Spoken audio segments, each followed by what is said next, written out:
What's the deal, my people? You know it is the Don Tony Teflon. I'm back at you. And what is this?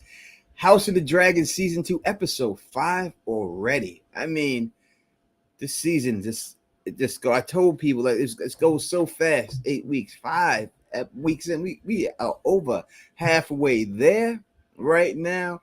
And what can I say? I think it's been a great season so far. We have the untimely death of Rhaenyra, of Rhaenys, the queen who never was. We have her go out. Who's next to go? Will we get another major death this season? That is the questions we're going to try to talk about and to everybody up in this piece. And we're also going to talk about some other things. There you go. Some other things that are going on. We'll talk about some other things going on in this piece and everything else, you know what I mean, that we could talk about in this show. And we'll go through no spoilers, but we'll go through some other things. And and as always, the phone lines are open. That means this is your show, your chance to call in and talk to me and tell me what you think. 518-290-0848. That's 518-290-0848 is the call in number for you to get out here and talk to the Don Tony Teflon on the greatest, the best, and the original pregame show for House of the Dragon. Let's get this popping by saying what up to the people who are here rocking with me. We got a man, John Haymaker. Sonic, your boy, is up in the building rocking with us right now. China Moon is up in here rocking with us. Marcus is up here rocking with us. Why So Curious is in here rocking with us. Nola, my man KP is in here with me. You know what I mean? Nola, your boy, is up in here. May Kent is up in here. The Dragon King is up in here. Carlo Wagner is rocking with us right now. Pam of House Slaughter is up in here rocking with us. Let me just say, Marcus Jones is up in here. Issa Blue is up in here. We got a super chatter ready for my man Kelly Johnson. And said, would Aemond cost his why would Aemond cost his side a valuable asset? I think that my man JD the Dragon is up in the building rocking with us. Curtis Roberts, I see you. I think that it's a couple of things that goes Aemond. Number one, when you're an insecure person, you've been teased, picked on your whole life. That's what it has been. When you feel that you are a better candidate to sit the throne, and the only reason your brother is a candidate is because he was born older. He never took the job seriously at all. Aemond was the one who studied the books, even when they talked about having sex with his sister. When Aemond was little, he was like, I do my duty, I do what I have to. They showed that play out a little bit when they had the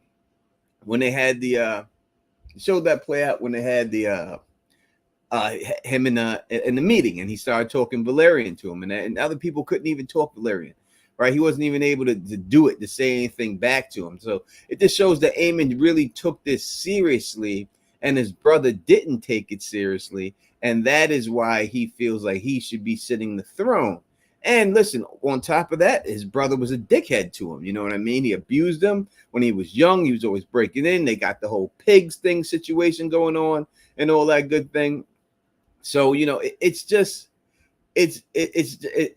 a whole situation where they would just, the cards aligned. He's seen his chance to attack, to take his shot. He's already known as a kinslayer already. So what would it matter if he kills him too? You know what I mean? So I think that's why. And I don't know how valuable he actually really is. What has he truly done? I don't think that's my right background on it. What has he truly done to help the cause? As his mother told his ass, his mother was like, there it is. That's the background. His mother was like, stay your ass at home. There's no reason for you to go out. All you got to do is stay here. Just stay put. You know what I mean? And he did not stay put. He just had to get out there and do something. And, they had a plan. It was already in effect. He could have just sat his ass home and just let shit go. But instead, he had to get his pride all up in there. And that's the reason why, in the end, he's in the position that he's in. So I don't look at it as Aemond, getting rid of an adversary. Daemon probably did them a favor by taking this dude out. And now they can actually operate on what's going on and everything else. So that's the way I look at it. Thank you, Sanky Boy. Remember for 22 months. Thank you so much. Vega versus Maverick. What's that? What are you talking Maverick? You talking about Tom Cruise? Vega versus Tom Cruise? Is that what you're saying? It's going. And no one beats Tom Cruise yet. I haven't seen Tom Cruise defeated. So I can't see anyone defeating Tom Cruise. And no one's beat him yet. So it is what it is. I have to go with Tom Cruise. Again, IE Zebra is up in the building and rocking with it. It says Aemond Burt Aegon 100%. 100%. I mean, he was going there for the kill. He's going there. If Kristen Cole did not come around, he would have killed him. He would have murdered him right there on the spot and just said, hey, this is what happened. No, there's no forensics back then, right? They ain't no DNA in another situation.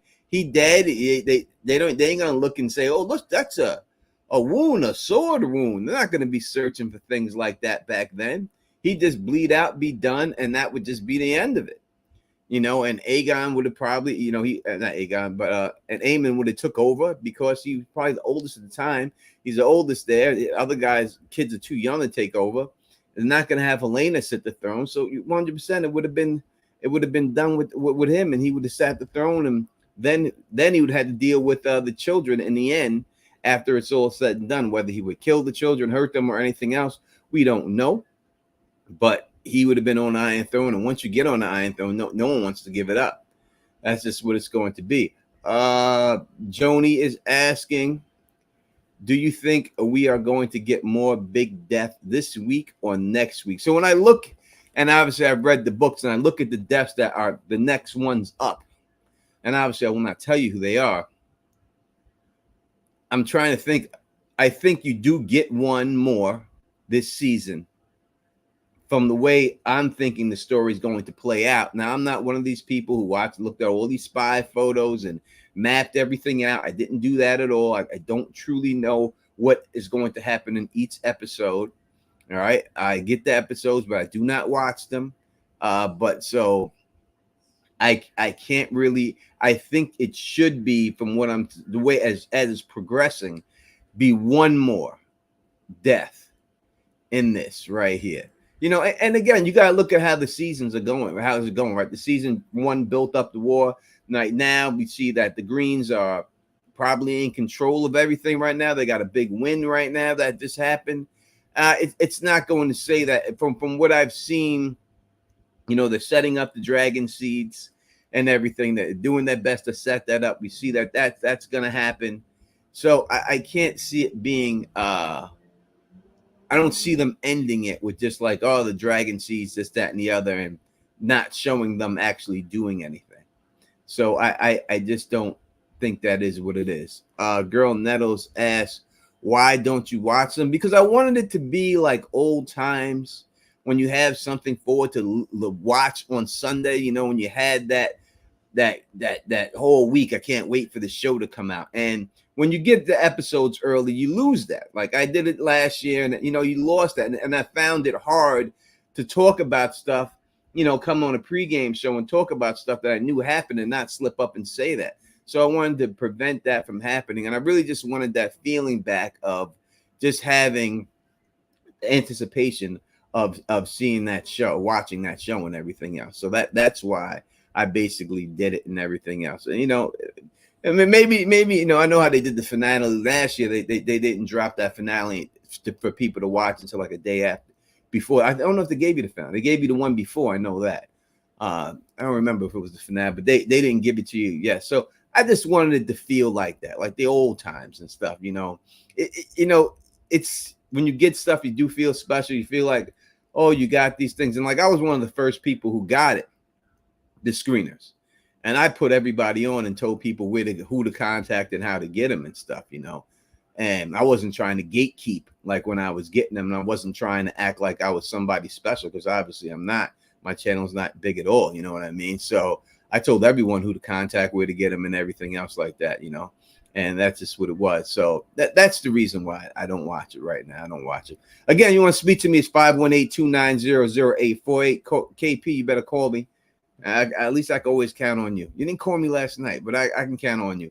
518-290-0848 is the number for you to call if you want to speak about the Don Tony Teflon.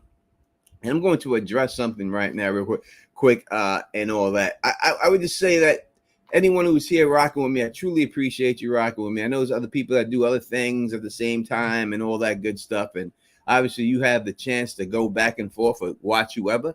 But if you choose to watch me, I truly appreciate you watching me. I really do. It really means the world to me that you would actually come out here and continue to watch this show and rock with me right now.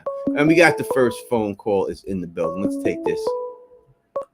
Call from Aemond the Broken. To accept, press. What's going on, KP? What up? Listen, last night I saw the whole thing last night, the whole From thing, and I was trying to call, but you and dude were going so good back and forth that I even had a second to really dial the number. You know what I mean? The conversation was going so good that you and dude, I just didn't. My number just never even went through. So but it was a nice little stream. Listen, tonight we're going to see some stuff. We're going to see some real stuff.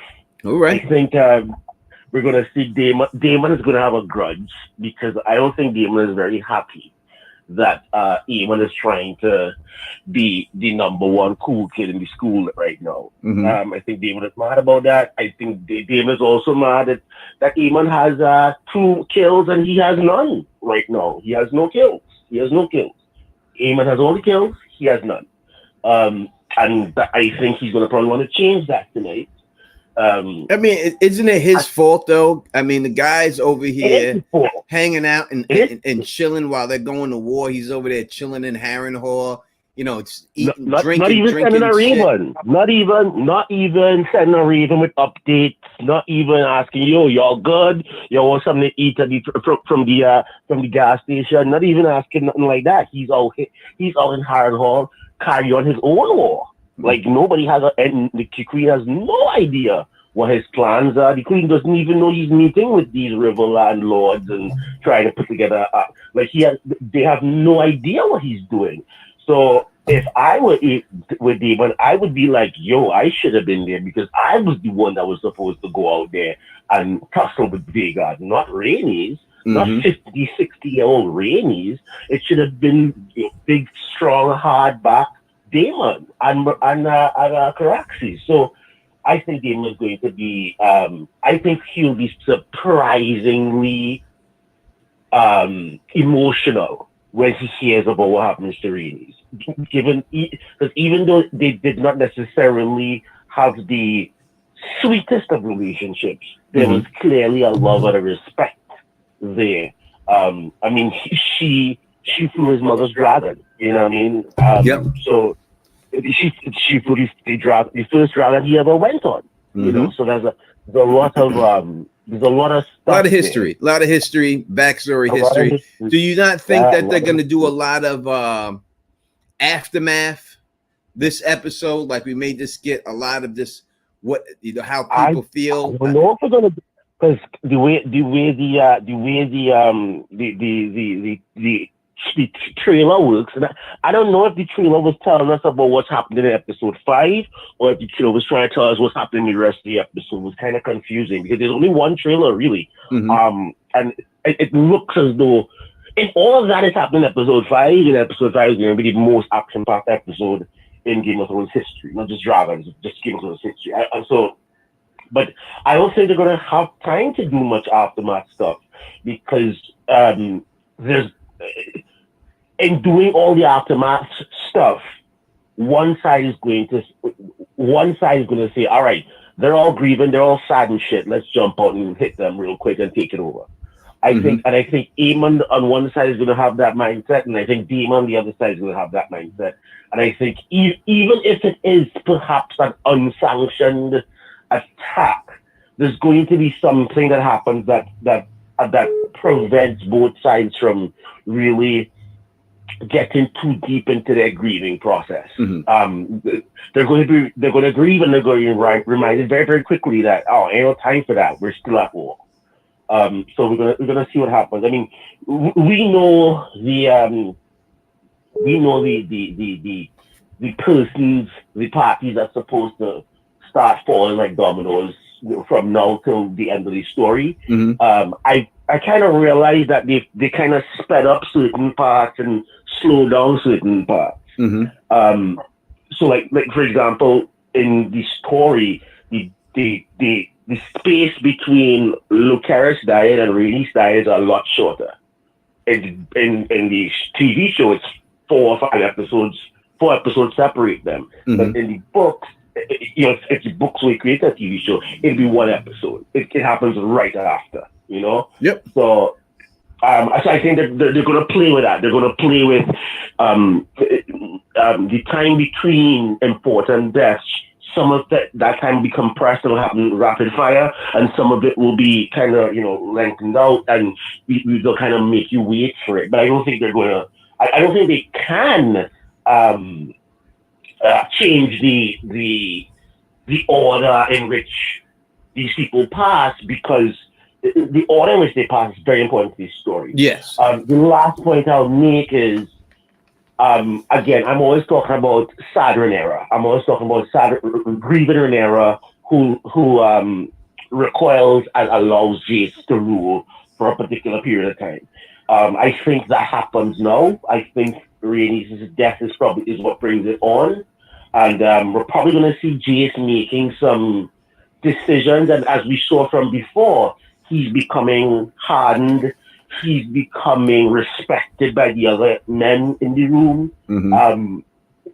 Some people are even looking to him more than his mother. If you kind of look at the eye contact and where people were looking when his mother came into the room the last episode, a lot of people seem to be looking to him as much as, if not more so, than they look to his mother for leadership. So it will be interesting to see if Rhaenyra really does recoil into herself, and Jace is permitted to rule in his own right. What does he do? And then one of the real things I want to see, one of the biggest things I ever want to see in this show, dragon fights are great, but I also want to see the dragon seeds and how that happens. That should be happening right now. Yeah. But I think they're going to stretch that out. Like in the books, it'll be happening right now. That's what's going to start to happen, because after Meleys is gone, after Meleys dies, the only dragon they have is Caraxes. Caraxes is far away. They need backup, and they have a bunch of wild dragons and dragons without riders that Jace is going to say, take advantage of that and find riders for them. But I would like to see it happen this episode, but I don't think so based on the trailer. But I'll leave it one question to you, Tony. I'm not too sure if you answered, but I'll leave you one question. How do you think the death of Rhaenys and losing Meleys, how do you think that changes Rhaenyra, Corlys, and Jace, and the general atmosphere in the Green Council as well as the Black Council? How do you think that big death, I mean, and not just her death, but also the injury, the incapacitation of Aegon and the Golden Sunfire, who is the dragon that's on their banner. The dragon that's on their banner is laying hurt on a hospital bed. How do you think those two big things that happened change the Greens, change the Blacks, and change the war in general? That's my quick question. I'm listening to you on the TV to hear what you have to say. But listen, it feels really good to have something to watch on a Sunday night, and I'm very, very excited. I think I lived my whole week waiting for Sunday. I think my week starts on Sunday at 6:30 with your show. I end at around 11 o'clock not when the show is done, but when the second viewing of the show is done, because I watch it back to back all the time. So Tony, thank you very much for what you do, man, and answer my questions and stuff. I appreciate the call, brother. How do these big deaths and injuries change this war, change the people involved, change the side, etc.? Everybody, good night. Have a chat. Have a great night. I'll probably call back again later. All right, brother. All right, peace. Yeah, I think that we're going to see the fallout. I mean, they tried to stress the Corlys and Rhaenys relationship. that they were close and they love each other. They showed that she knew that he had the bastards, but she was still rocking with him. So I think it's going to affect him the most. Does it make him want to get revenge, or does it want to make him bow out? That's what we have to really see when it comes down to it. As for Rhaenyra, I think that Rhaenyra is going to be, she's already guilt-ridden about anybody dying, and now that it's her friend dying like that, they did get a win. They did, just about take out Aegon. I'm sure that's what it's going to look like. They just about took out that dragon, but Meleys was their biggest dragon, so it wasn't it wasn't good for them to lose Meleys and their most skillful dragon rider, even though they took out Sunfire at the same time. So I think they're going to be treated like heroes in there. As we see in the trailer, they were dragging the dragon's head through town. You know what I mean? So they're going to get like a triumph when they go back, Kristen Cole and everything else. Alicent may give him a little something for his troubles, for what he did and everything else. And I think it's going to be a situation like that. Scott of Great Water Watchers, the writers are clearly presenting Day as a hated character instead of a mixed bag. And good, I mix of bad and good. I don't know if that's true, that they're trying to present him as a bad guy. I think his actions are that of a bad guy. I don't see the mix in this bag. I know but it doesn't matter, because Daemon's fans are always going to back this guy no matter what he does. So it really doesn't matter what they're presenting. But what I just think they're presenting the facts of the story, and I don't know one good thing that the show has shown, or even reading in the books, that Daemon has ever done. I mean, one. Did he ever do one act of kindness, one anything that was not suited for his gain ever? Did he ever just do anything good? You know what I mean? I just don't know if he did. You know what I mean? So I can't say that they're giving where's the mix in this bag? This bag is, there's no check mix in this motherfucker. This look like, this ain't Captain Crunch berries. This is this straight Captain Crunch to me. I don't see no crunch berries in there. If someone can tell me something good that he actually did, then maybe I could hear. We got Marcus says all right, let's go, Marcus. He said, yes, he helped Viserys get on that throne when he was having trouble walking. Well, he did do that, but he did it for his own benefits, because he knew that this dude was going to rep his wife, which reps him, right? So yes, he did do that and everything else. Scott says, George said that there is no character both loved and hated as Daemon. I think to me, it would be like in the fandom. I guess it would be, because in the fandom, I think that's what the split is. He's loved sometimes and he's hated in the fandom when it's all said and done. So, but as for the books and stuff, I'm sure people like the bad boy type and everything else, and they will say, like, oh, Daemon. But what I'm asking people straight up, y'all in the chat, you got experts in the chat and everything else from a couple of different channels. Give me one example that Daemon's done anything good that wasn't self-centered. If you're going to say he's good and bad, give me something that he's done for somebody. I don't care what he did. What did he do? Get the cloaks for the gold cloaks? Ooh, I mean, you want to say that's good that he did that, but as he did it, he was torturing people and had these guys going out there cutting people's limbs off and everything else. You know what I mean? He got the gold cloaks a raise, and he gave him, listen, he gave him the gold cloaks, and he did do that. I can't lie about that. I would never lie. He did do that. He most likely did get them a raise and everything else. You know what I mean? So, maybe that you want to look at it like that, but in the process, he was torturing people, cutting people's dicks off, cutting people's hands off, and just throwing them in the wagon on the streets of King's Landing. So I don't think it evens out here. I think, I don't know. I don't think that evens out. I think that's good. Daemon is Daemon. And people are going to love him. They're going to hate him. There's one thing that I'm hearing people say, and Phil's in the background. He'll be here in a second.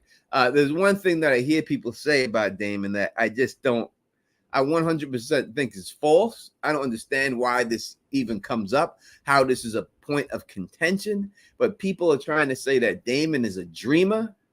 Like he's a dreamer? Daemon's a dream. I mean, Daemon's everything. People saying he's a dreamer. What are they going to see? He's a green seer next. He's everything. He's a warger.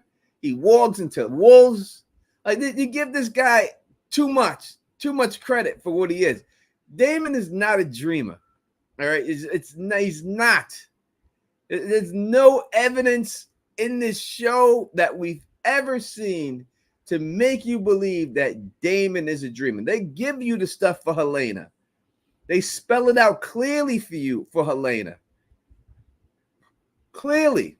They've never done anything for that Daemon at all. Not one time. Not ever. So the fact that people will say, well, I don't know, need more. There ain't no evidence you need. What's happening to him in Harrenhal is not from his behest. What's happening to him in Harrenhal is the last green sea is sending him shit because all the weirwood trees are around. That's what's going on. That's all. He didn't get any of this shit when he was in Dragonstone. He didn't get any of this shit when he was in the Vale with his wife. He didn't get any of this shit when he was in King's Landing. It just so happens when he goes around here and he's around all these weirwood trees and everything else, and they are sending the glass green seer is sending him all these dreams. Now he's getting dreams. That doesn't make him a dream. He's not a dream. The trees that stuff to him. You gotta call him. Let's take it. Call from I gonna be burnt. You said I'm gonna call back later. It's a little bit earlier than later, but I like to hear. Let me tell you. No, because you started talking about my nigga. Yeah, and I have to defend my nigga. Yeah, because listen, Daemon is the guy. Let me tell you the thing Daemon has done to help people. Right? When Daemon saw his wife had the burden of running a great house in the Vale, as he realized the kind of burden it was putting on her, he took that burden off of her. He sure did. With a rock. He did that, right? When he realized, when Daemon realized that there was a possibility of him being able to be king by simply going to Dragonstone with a dragon egg and waiting for his brother to die, instead of staying on Dragonstone and just waiting for his brother to die and becoming king afterwards, he gave the egg back. Now, don't worry too much about the fact that they brought a whole army and a dragon to get the egg back. No, that's not important. Right? but real talk, the only thing I can probably even think about as Daemon doing something nice for somebody is the way he would bring nice little gifts for like young Rhaenyra before he was trying to tune her out, right? But he was trying to think that. Correct. Well, when she was like 5 and 6, I don't think that was on his mind. And the books talk about that 5 and 6 stuff. We just seen her when he was with her, so, and he took her. I mean, look, let me explain something. I don't have a niece, right? I only have one nephew. All right, but I know that my sister, if I took my nephew to a brothel and snuck him out at night, she wouldn't like me no more. No, I would be okay no more. If I snuck my nephew out to a brothel, which I have done, that is no problem. I wouldn't be able to do it to my niece. That would be the issue. That would be where the issue would start. My sister would have a problem with that one. 100%. But realistically speaking, I think the only time that Daemon ever does something that is not in his benefit, in fact, it's totally against his benefit, is his final act. You know what I'm talking about? Yes. The final act that we ends the war. And I think all of this, all of this self-reflection that he's doing in Harrenhal, etc., leads him to that path where he realizes, I have lived my life as a selfish motherfucker. All right, we can't spoil nothing, KP. We can't spoil as a selfish sucker mother, and I have done things.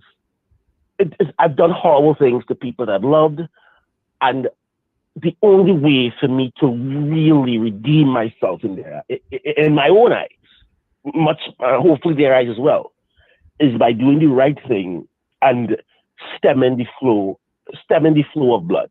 and bringing an end to this thing. And that's why he does what he does when he does it, which leads to pretty much ending the war. So that is the only thing I see that he's ever done. And I think it's beautiful. I specifically said we ain't trying to spoil stuff, and you spoiling stuff. No, we ain't spoiling nothing. We ain't spoiling nothing. You just said that basically leads to the end of the war. What do you think that is? The end of the war?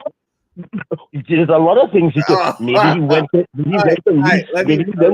Let me let brought them back. Who knows? Someone else is calling. Let me give this person a chance to speak to.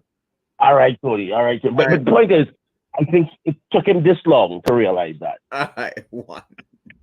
All right, whoever it was this call, please call right back. I don't feel discriminated. That you know, oh, he can't keep calling. I can't get through. We're gonna give people the chance to talk, but you know, we may have to start limiting the amount of time we put on them. We may have to start doing the counter on them and everything else. You know what I mean? We may have to, but you know, again, people are gonna love or hate the characters they do. That is on them. We got 2 calls coming in. Let's take this first one right here. Call from Jonathan. To accept, press 1. To send.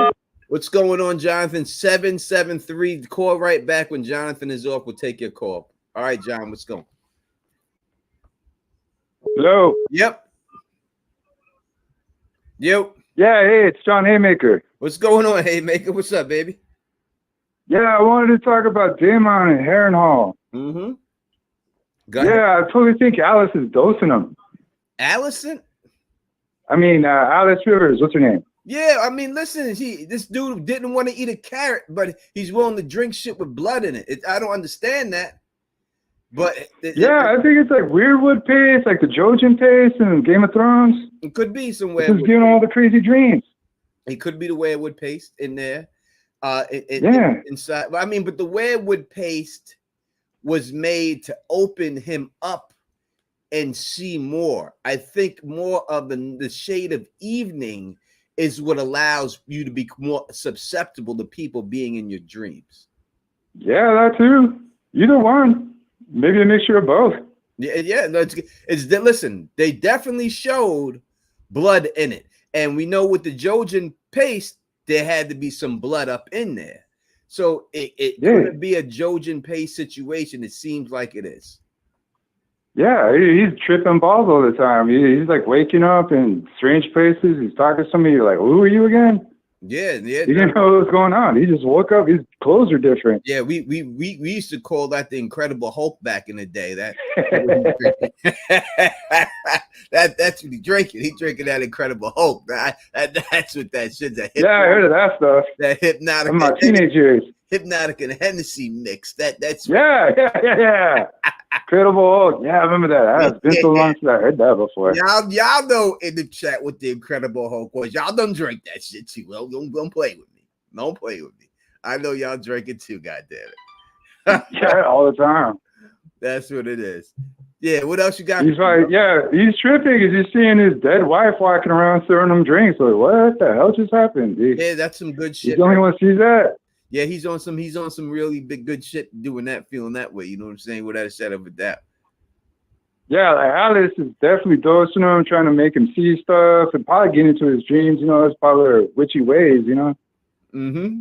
No doubt about it. And she specifically says it's the weirwood trees.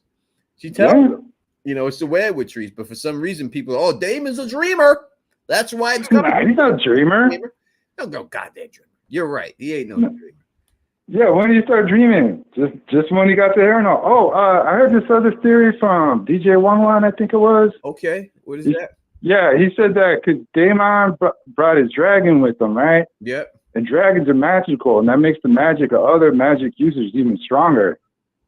Yeah, remember like in Game of Thrones with the Daenerys and that warlock guy? Yep. That his powers are stronger because they had 3 dragons brought that around her. Mm-hmm.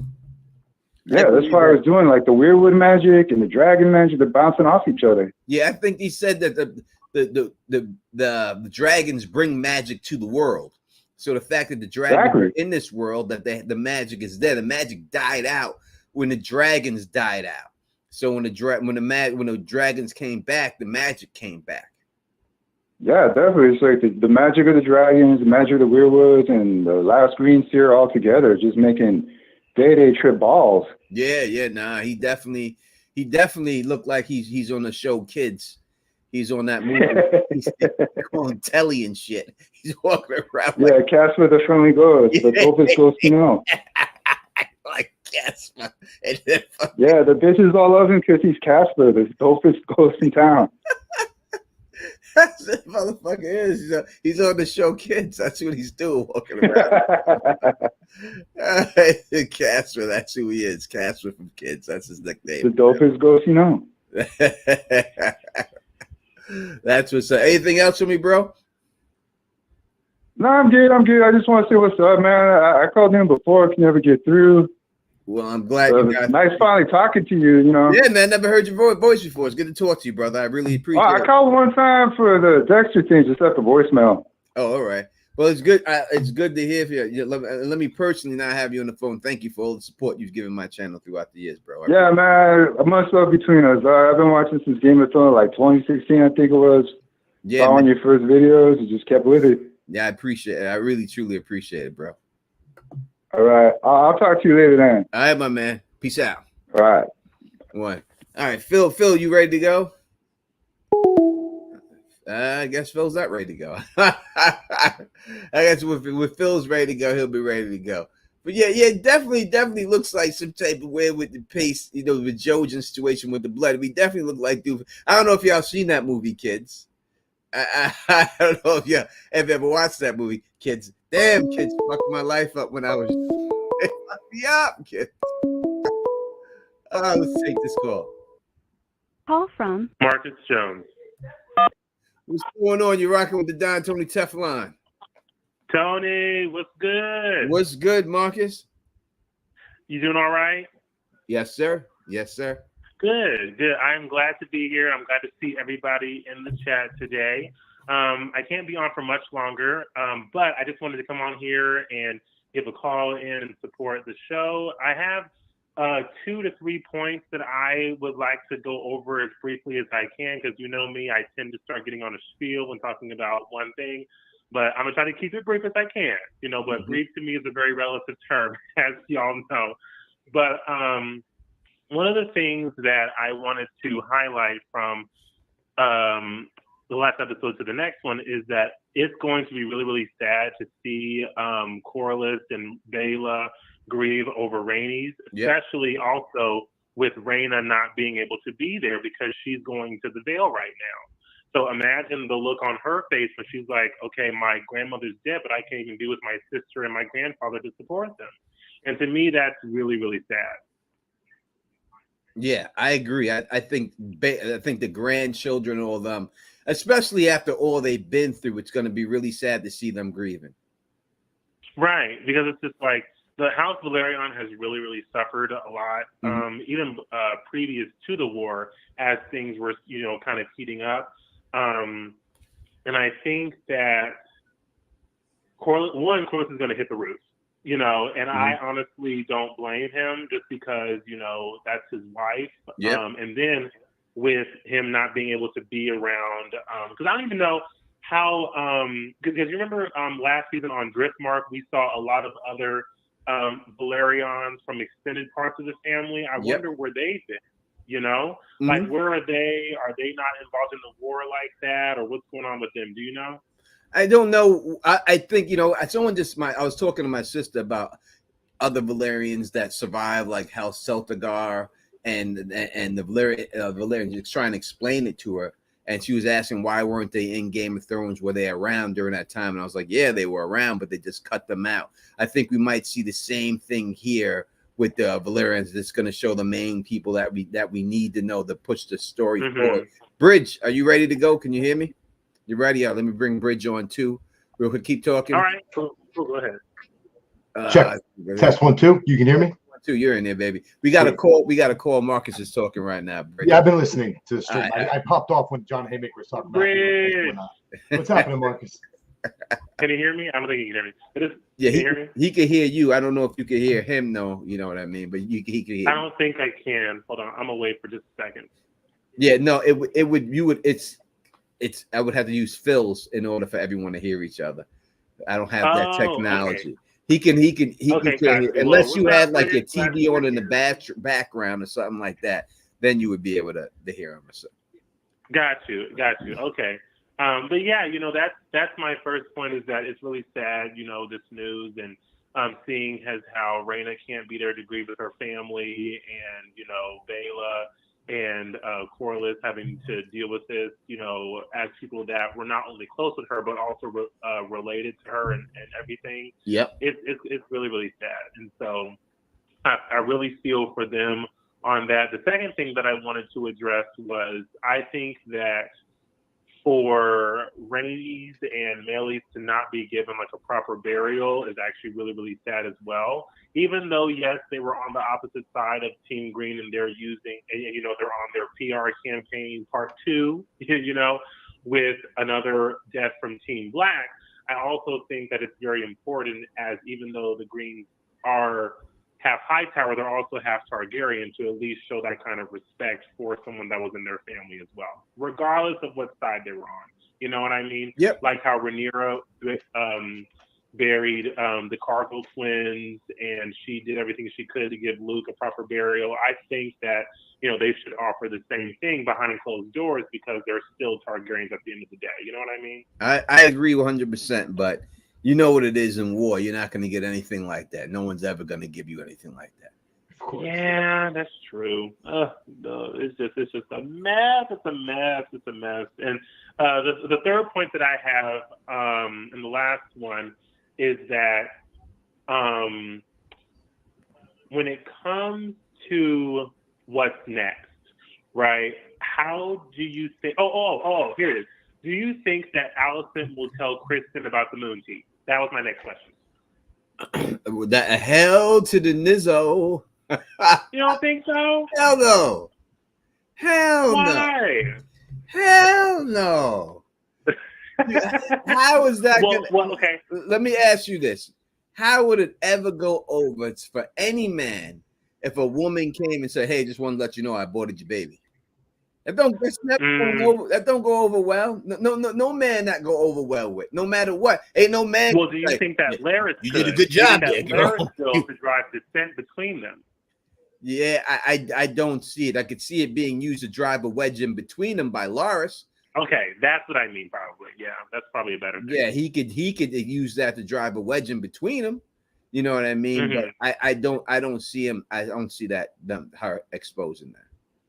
Got you. That makes sense. But yeah, I definitely can see Larys doing that just because he's just going to be on 10 right now because he's like the master of whispers. But I wonder if there will be any moments in which Larys and Mysaria from their positions crash when it comes clash when it comes to their information. Because they're both the people of whispers for both factions. Mm-hmm. Do you think that there will be people in the Red Keep that are playing double agents for the both of them? Because I think that's an aspect of the show that's being kind of looked over, and I think that is going to be really, really cool to see Mysaria and Larys, even though I don't think they have much knowledge of each other out there. You know what I mean? Yeah, I hear exactly what you're saying. So what I'll do is I will hang up with you right now, and then I'll let Bridge answer. Okay. So you can actually hear him. Okay, absolutely. Thank you guys for letting me come on. I appreciate y'all, and much love always. Take care. Thank you. Mm-hmm. All right, so we're rocking. We got one member of the usual suspects, two now. My man Bridge 4 is up in here with a name I can't even pronounce. It's Guinevere. Or Guinevere. All right, Yeah, Guinevere. It's spelled all weird, but it's Guinevere. All right, it's Guinevere. You can say Gwen. All right, Bridge. What do you think? You think there'd be some type of secret battle between the Whisperers? I do think it's an interesting subplot that could go down, especially I think late as the story progresses. I don't expect it in this episode, but it would be a nice dynamic because you have the whole like Varys with his spiders, and then he leaves King's Landing. and that Kyber, and then sort of adopts the people that Varys was using. So yeah, there is some interesting dynamics and sort of parallels, but I don't see anything in the short term, and I don't want to speak about anything long term. Yeah, I think that when we're dealing with Larys and holding that information, I think that Alys may have to give up some of that fiducie. She may have to get the fiducie. She may have to give the fiducie up to Larys for him to keep that secret, because now he's got her over the barrel, and we know he was cool with the just the jerking off, looking at the feet. So he definitely want the fiducie, and he definitely she gonna have to give up that fiducie to keep this man's mouth shut. We may see that in one of these episodes. So I drifted off when he mentioned whatever the plot point you're talking about. What secret? Because I started thinking about how KP was dropping. Oh, because she drank the moon tea. Okay. And he knew about it. And he knew about it. So he said, did you think that she would tell Kristen Cole that she did that? And I said no. And I said maybe that Larys would use it to drive a wedge in between them by saying, she aborted your baby and stuff like that. You know what I mean? That's why I'm saying that she's gonna have to give up the fiducie to keep this man's mouth shut. Phil just overtook Bridge. Yeah, I was like, what? I didn't know it worked that way. I guess it likes me in that position or something. Jesus. We have the full complement of suspects in here right now, which is great, and I'm glad to have my brothers here with me. It just makes the night a much better night for me.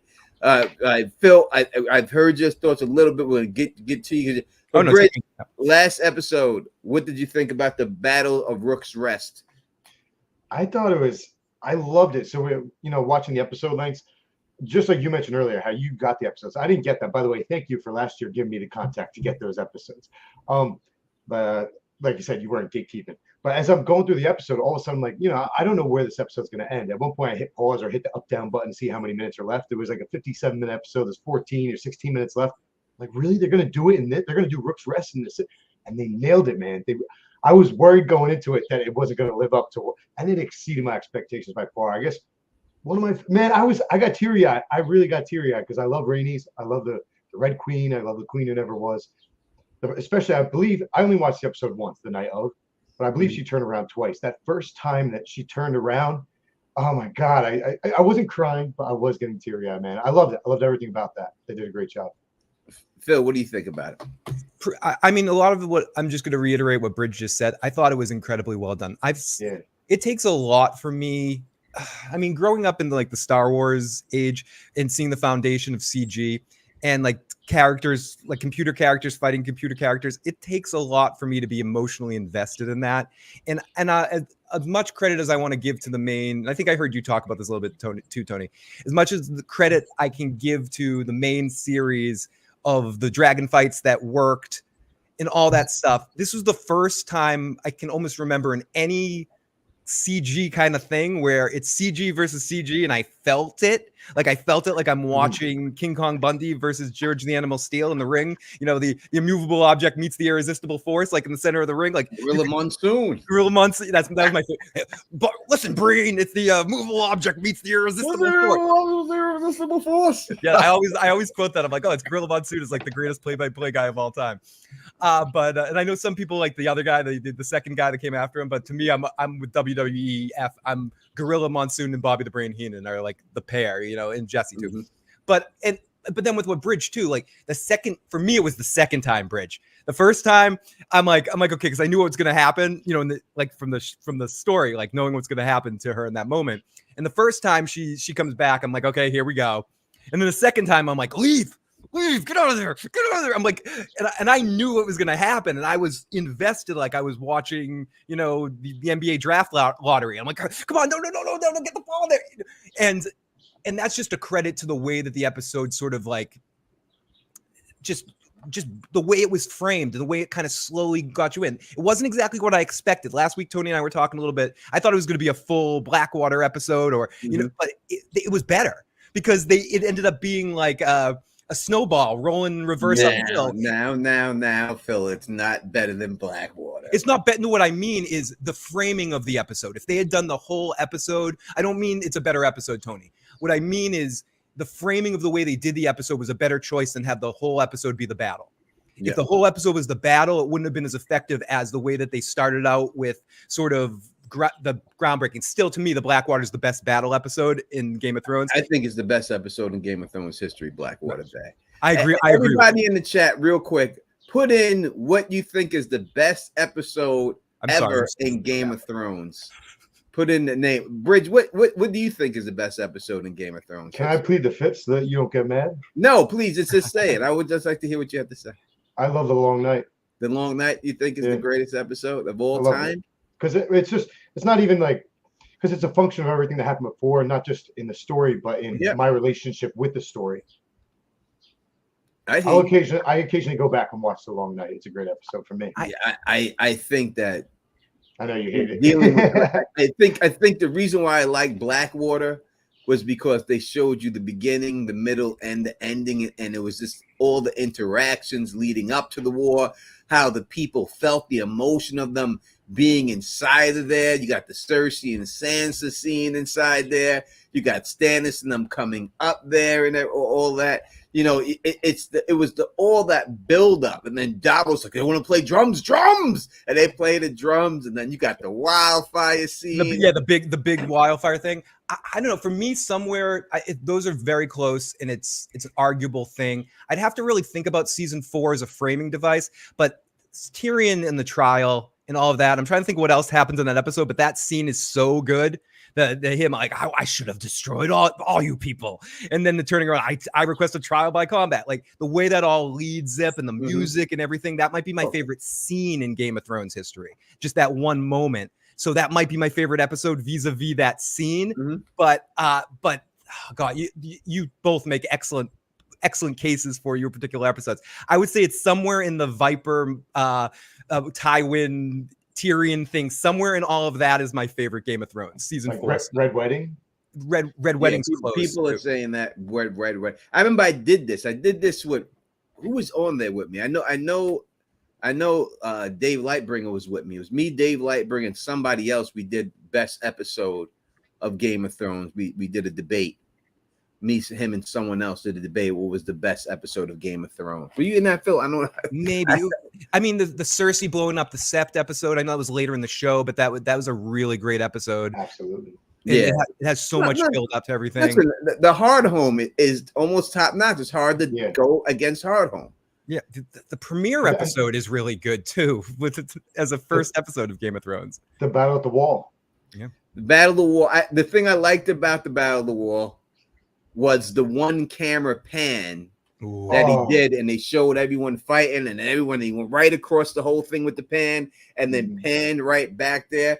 And you got a guy that you hate, at the wall. That guy he gives a great speech to hype everybody up. You hate this motherfucker. Like you hate him the whole time, but at this one moment, you're like, I got your back. No, absolutely. The wall will stand. We'll stand on me, by me. Like, go with it. It's. I could say most when you invoke emotions from people is when you get something, right? And that's what I said. This is Sir Alliston Thorne. Thank you very much, Kelly. And I'll get to your super chats in a second, Kelly. But when you have someone that you hate the whole time, and then at that moment you willing to fight for them, that's effective. Yeah, television shit. You know what I mean? That's effective writing when you're able to do that. People are saying the Hold the Door episode is pretty heavy duty. The Dothraki in Westeros, that would be the most of season 1. Like I could make an argument for almost every episode in season 1. It's that good. Can I I don't want to tangent us, so say no to this. Please tangent. So I was listening to your stream tone when I was getting set up. Sorry, I was at the swimming pool, and after I got out, some old lady was spilling her life story to me or whatever. She needed someone to talk to, so I was pretty late. Oh, that's great. So I was getting ready, catching up on your stream and listening to 2X. I got up to the spot with John Haymaker, and you were talking about Harrenhal, and I heard something about pace and stuff. But just keep in mind, you guys may have mentioned this, like one of Jaime Lannister's best chapters, Jaime 7 in the Storm of Swords, where he falls asleep with his head in the weirwood stump, Yep. So that it felt very similar to that to me. That he's sleeping on a weirwood bed, weirwood stump, blah blah blah. And Sweet Robin sit on the throne would get there you go. visions, right? Yeah. Because you're sitting on the weir. So if you're on the weirwood, then you're going to get visions and stuff like that. That's a known fact. You know, that's why I'm saying it's not James. It's not this dude being a dreamer. It's them sending him stuff because he's on the weirwood, and that's why he's able to get those things, which I think is a great chapter. That's the Brienne chapter. That's not Brienne's in there with him. That's I think with the Battle of the White Walkers when they turn the thing into a torrent and all that, right? And he can't find the sword. That's the gray, the golden, with the gray sword glowing, and then it goes out and stuff. Yeah, it changes colors. That's basically he's on his way back to King's Landing, and that's when he has that dream. He tells them, "No, we got to go back," and he goes back to get Brienne. Yeah, that's a very strong chapter from George R. Martin's the man. He is. There's no denying that. All right, we're going to keep going through some of this episode and what we expect to happen in this episode and everything else. But I guess since we brought up Daemon, interesting. Oh, sorry. What's that? I was just looking at the scores. The top scored Game of Thrones episodes for IMDb. Like, what are the top ranked ones? Blackwater 9.7, Spoils of War 9.7, The Lion and the Rose 9.7. Wait, real quick. Spoils of War, is that the Field of Fire? Is that what Spoils of War is? I believe so. I don't think that Spoils of War. Let me look it up. But those three are the three highest ones: Spoils of War, Blackwater, and The Lion and the Rose. The Lion and the Rose. Yeah, I don't think that's spoiled. It's called Spoils of War, the one. Yeah, it's the Field of Fire. It's the Field of Fire. Yeah. All right. That's according to that's IMDb ranked top 3 episodes. Yeah. No, it was a very good episode. What's The Lion and the Rose? Is that the one where Joffrey dies? I think so, or is it it's the one where Jaime and Ned fight at the end? Is it season one where Jaime and Ned fight, I believe? All right, let's take this call real quick. Call from CC. What's going on? You're rocking with the usual suspects. Fill the issues, guy. Bridge motherfucking 4, the Don Tony Teflon. Hi, boys. How are you? We are good. How are you? Who are we speaking to? Cece. This is Cece. Doing fine, Cece. thank you. Girl, what's good, girl? How are you? Just living the good life in the Texas heat. It's like Dorn over here. All right. Same here. So excited to hear you guys. Hey, I have a quick question. I know I can hear the rest of the chat, and I cannot wait to hang up and go back and hear what they say. But What do you guys think is the relationship between Larys and Alys? As of right now, I'm just obviously I know because I read the book, but right now Alys sounds like she's being really friendly with Daemon. Mm-hmm. But I wonder if she has any type of blurry kind of visions, kind of like Melisandre did when she thought that Stannis was all that, but she wasn't seeing everything. I wonder if Alys sees a Targaryen prince that is going to do big things for her, but if at this point in the show she thinks that it might be Daemon. So just curious as of, you know how their uncle said that they did not like Larys? Mm-hmm. She also didn't kneel when Daemon came in. So what is her thoughts on all this? Does she like Larys? Do they share anything in common? What role are they going to play? Okay. Thank you so much. All right. Thank you for calling in. I truly appreciate it, Cece. Love you, friends. Bye. Love you. That was Miss Duncan the Tall. That's what she goes by in the chat, and people are wondering who Cece is. It's Miss Duncan the Tall. All right, Bridge. What do you think the relationship between Alys and Larys, if there's any? So, again, I want to tread lightly here because of spoilers, but even the stuff in the books is very vague. So I'm going to say something that they haven't presented yet in the show. I hope people don't get mad at me for this.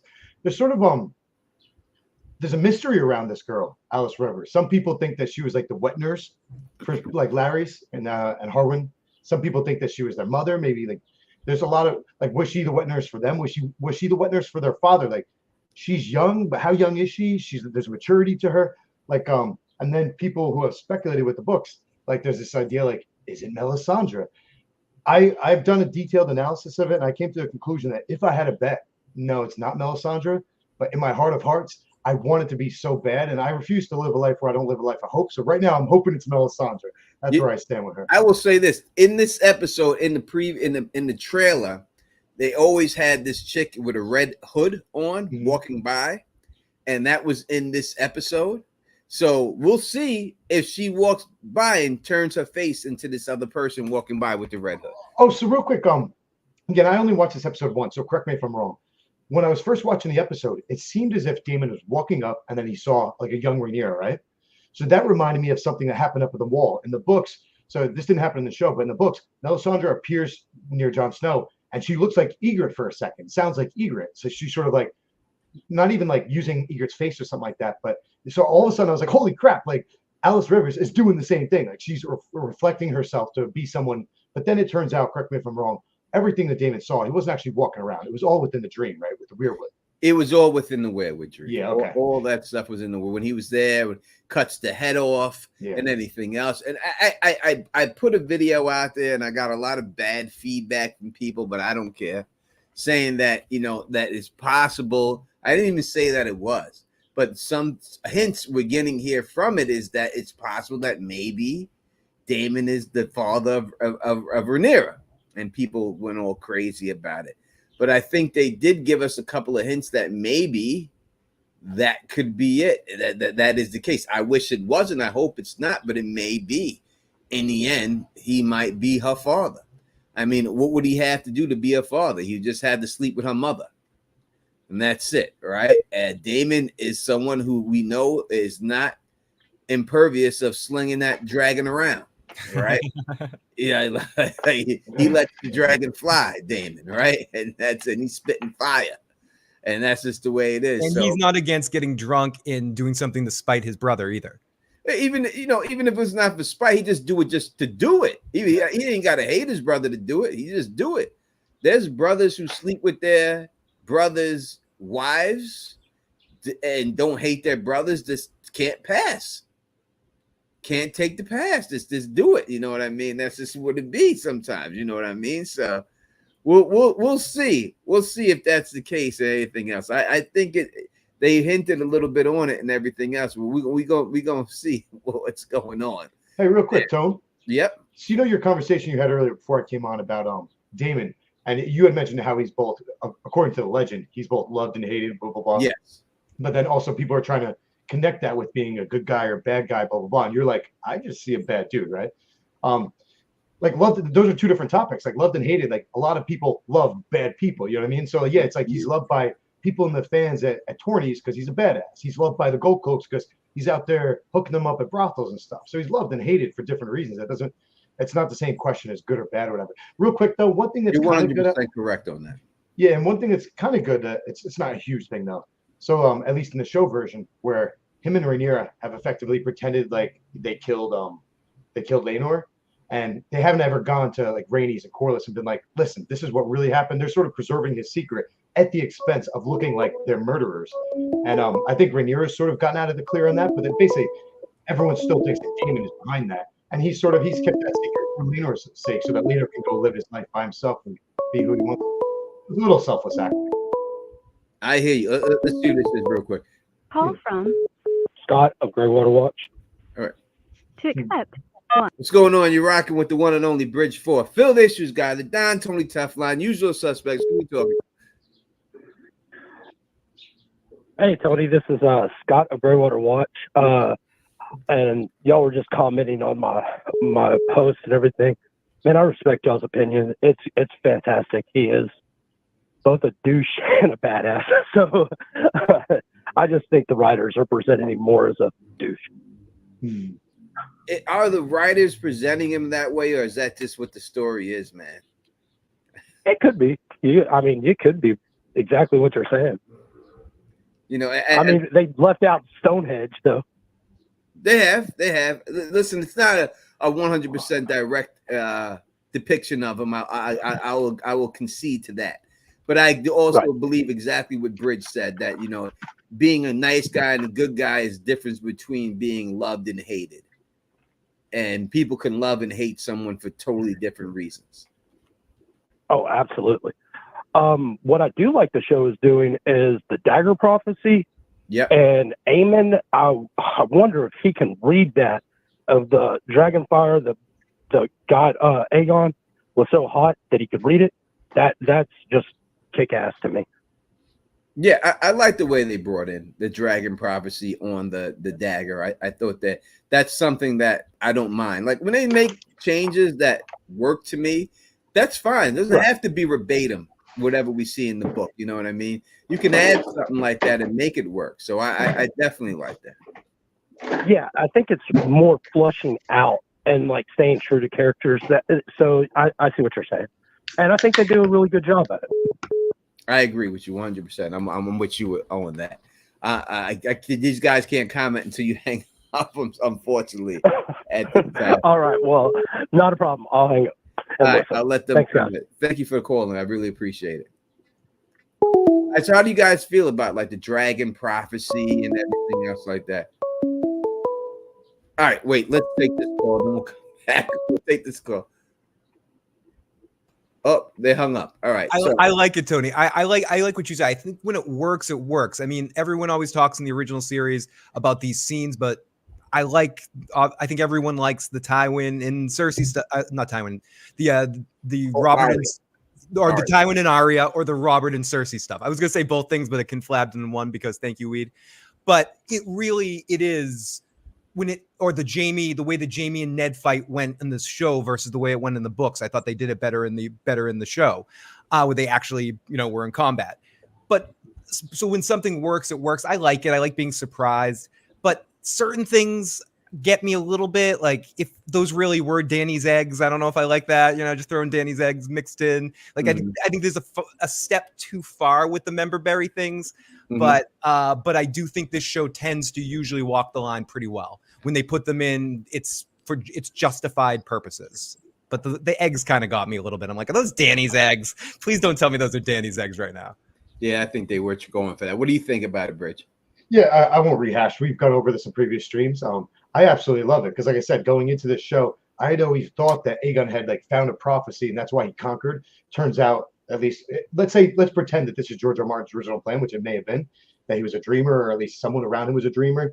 Yeah, I absolutely love it. And like I mentioned in the first stream we did, I just want to find out if or when during this show or maybe future shows, like when does this prophecy get lost, if at all? That's really exciting to me.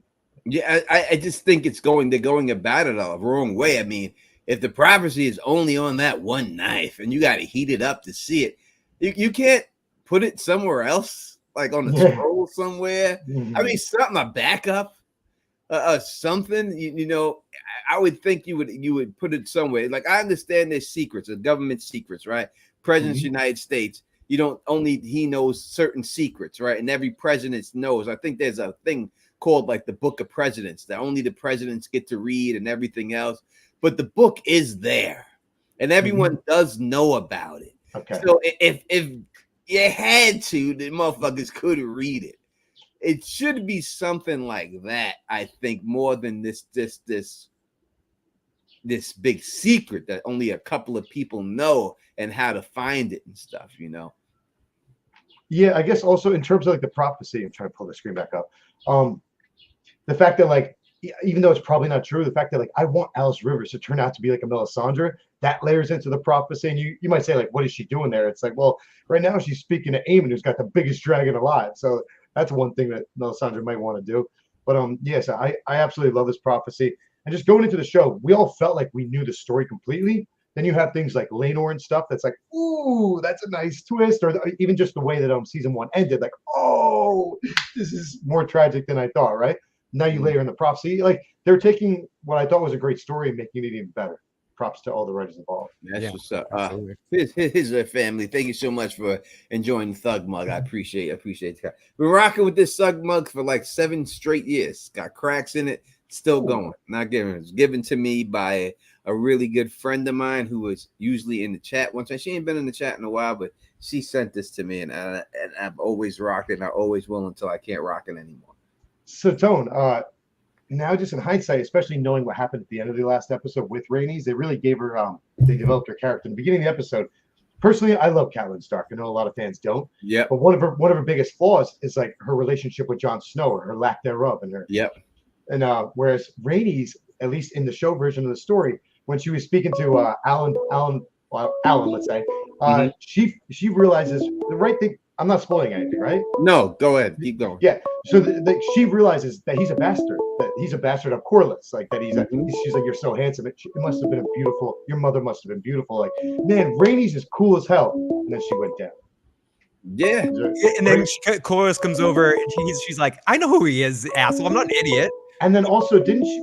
Again, I only watched the episode once, but wasn't there something along the lines of like, she's like, you should be giving him a position. You should be elevating him, right? Yeah, he came over and he kind of tried to rush her away, and she basically said to him, I know who he is, and you should help this kid out. He saved your life. He's your son. She didn't say it, but she more or less said to him, I know he's your son. Shut up, Corlys. Like, you're a pirate. You bank, come on. I know what you do. Yeah, listen, it's a jig. The jig is up, bro. Look at the dude's face. Look at your face. Exactly. All right, we got a person calling right back. Twice in a row, I think. Let's take the call. Sorry, we missed your first call. We'll take it now. From Sharif Targaryen. To accept, press 1. To send a voicemail, press 2. What's going on? You rocking with the usual suspects. Who are you talking to here? Hey, this is Sharif from the Bahamas, man. What's going on, T? Shout out to your guests. What up? I got something that's been interesting to me because some characters are not there who are in the book. Okay. And then there's some men also I'm assuming for the taking, unless you guys know a little more than me. You can correct me on that. But I have 3 questions. My first is Craster's ancestors available to help Rhaenyra? Is Craig Stark going to go and try to recruit wildlings? And Iron Islands? That's the first question. And so that's 1,000 men strong if Rhaenyra is able to convince them to come and fight now. Second question is, I don't see Rhaenyra's maester. And then we're all speculating that Nettles won't be making an appearance as well. And then, so I'll wait for you to answer that first. All right. You're not going to be able to hear them answer, but unless you have your TV on in the background. So what I'll do, I'll call back. All right. I'll listen on YouTube. All right, I appreciate it. All right, thank you. All right. We had a couple of questions here. Bridge, you're the historian in the group. What do you think about the questions that he asked there? Do you remember the first one? The first one I think I had to avoid. I couldn't. Oh yeah. So he talked about like Craster's kids and whatnot. I'm gonna avoid that. Craster, the Iron Islands, and who the Starks would be sending. Yeah, there's certain things that if I say yes, no, it's like because I know it from the story. I'll address like the Iron Islands. That's a great point that he raised that. I would just as a reminder to everyone on the stream that the Iron Islands have been in talks in small councils, whatever. So the Iron Islands, they are going to play a part. I won't say what role they're going to play, but they will play a major role in this story. And as far as the Nettles bit, that's blasphemy. I think even earlier in the stream, Tone, when people were calling in, we were talking, or maybe I saw in the chat, people talking about like Nettles not going to be this season. Mm-hmm. If that's true, don't spoil it in the chat. I don't want to know. But like, yeah, I'm expecting to see Nettles this season. And for the record, she's my number one woman in the entire story. Nettles, then Rhaenys, Aegon's younger sister, and then Ygritte. I like these women. Yeah, dealing with Craster's kids, I don't think that I'm assuming when he say Craster, he's talking the White Walkers. Right, the White Walkers, yeah. Oh, that's what he meant by that. Sorry. Yeah, I don't think that we see anything with the White Walkers this season. It would make no sense. They're not supposed to be around yet. So it would be, I don't see them doing anything. I understand why they would like to tie the main show with this, but I don't think we get the White Walkers. You get mentions of a prophecy about them, but I don't think you'll actually see the White Walkers. As for the Krieg, the Ned Stark, the Krieg and Stark stuff and all that, you got to wait to the end.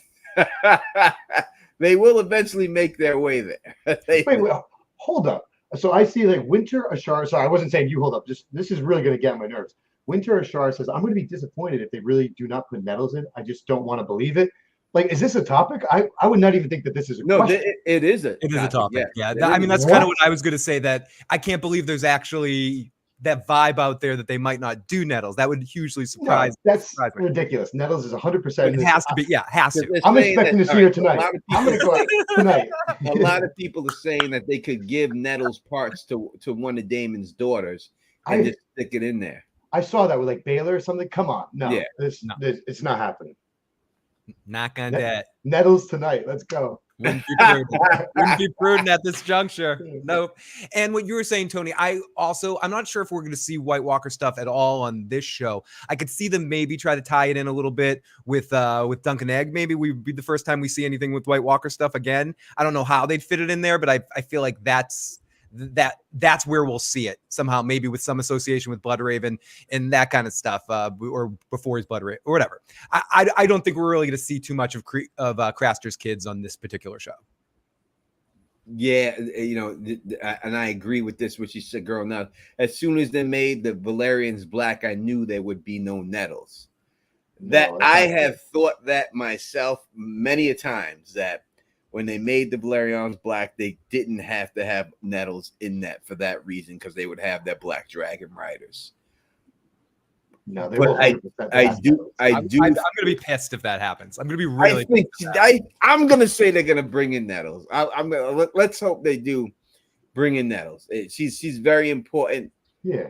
I just very important. I just don't want to do a dirty. Oh, she's got the ugliest dragon. Fuck that bullshit. I don't want to see no ugly dragon that she's rocking here. Nah, she got to have something that's top notch. It's because it's brown doesn't mean it has to be ugly. Look at me, goddamn it! Ain't nothing ugly about me, and I'm brown as a mother. Oh yeah.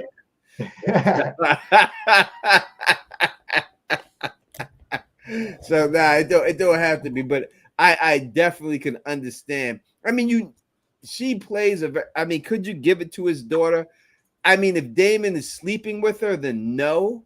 But then, KP and them will tell you that there's a good chance that Daemon never slept with Nettles and stuff, that he was never sleeping with her and everything and all that,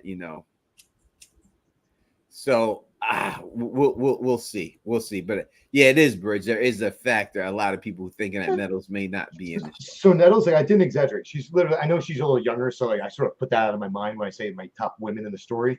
But she's like my number one girl in the story, literally. And put me aside, she's an extremely beloved character. There's no chance they're dropping her from this. Yeah, I just think that she's as important as Hugh Hammer off the White. Yeah. Oh, she's more important. I guess that's debatable, but. Speaking of Hugh the Hammer, yeah, we went over this in episode 1 or episode 2. I just love how they're developing him into such a different character than I'd always envisioned when I read the story. Hopefully, we'll get some Hugh Hammer. I think you actually mentioned earlier in the stream. Maybe we'll get some Hugh Hammer in this episode. Yeah, definitely. And girl Nettles, I know. Yeah, I know exactly what you're talking about. You know what I mean? I ain't gonna front on that. You know what I mean? That is usually the way it is for us. You know what I'm saying? So I 100% see them doing it, but I really hope they do Nettles right. Let's just hope justice for Nettles. I think I think Ryan Condal understands it, and I think I'm going to trust in him right now until I don't have to trust into him. Exactly. You know what I mean? Right now he's gotten everything the way it's supposed to be. He's a book fan. He's all this. Let's just trust in this dude that he's going to do right. Yeah, trust the process right now. There's no reason until he does wrong, and then he's getting roasted. Yep. If he does not bring Nettles in this show, I don't give a fuck what justification he can give me. He gonna get roasted. I'm gonna put it on him. I promise you, I will come on this stream and I will drag him through the mud. Guaranteed. I'll be like your guy. I'll be like, yeah, that's stupid. That'll be the end of my getting the episodes early, but fuck it. We gonna drag his ass. So I got a question for you. I want to know, do you think we're gonna see like the cannibal? I think that's something we have to, but like I think that's something the show could potentially drop, but they better not. But like you can't drop Nettles. No, you gotta. We've seen in the trailer the table of them sitting the dragon seats at the table. They don't show Nettles at that table. Oh, I didn't watch that. Okay. No, but they showed the trailer. That's what I'm saying. It's not. That's fine. That's fine. So that's where the speculation's coming from. Yeah, but they didn't. But they don't show the whole table in the scene. There you go. Like it's only cropped out and stuff like that. You know what I mean? And she's not a part of that like that anyway, because she gets her dragon a different way. Yeah. Like she. I don't know. I mean, I don't want to spoil nothing. I don't know if that's spoiler if I say how she gets her dragon and everything. You know what I mean? But sheep stealer for a reason. I guess we have to say it like that. You know what I mean? And it's a good thing to show that you don't have to have Valyrian blood to ride a dragon. I mean, she kind of proves that. You think she has Valyrian blood? No, I don't. And I've never believed that Valyrian blood, especially, I think it's that whole idea of like American exceptionalism, Targaryen. They even say, Targaryen exceptionalism, or Valyrian exceptionalism. They say that in Fire and Blood. They talk about it in the Jaehaerys chapters. I've never believed that anyone's special. Like, I know I disagree with you guys in terms of like, I think anyone could be a skin changer, blah, blah, blah. But, so I have that belief. So my one downside, I love the Valyrians in the show.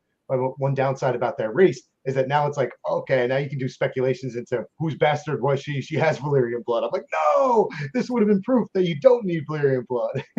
Yeah, I hear. So Nettles is asking, and I'll answer a question real quick. She's saying that, let me highlight it. She's saying that Nettles has not been casted. People are saying they're keeping the cast a secret. Why? No other character has been kept a secret. I don't think that. I mean, Daeron the Daring hasn't been casted either, right?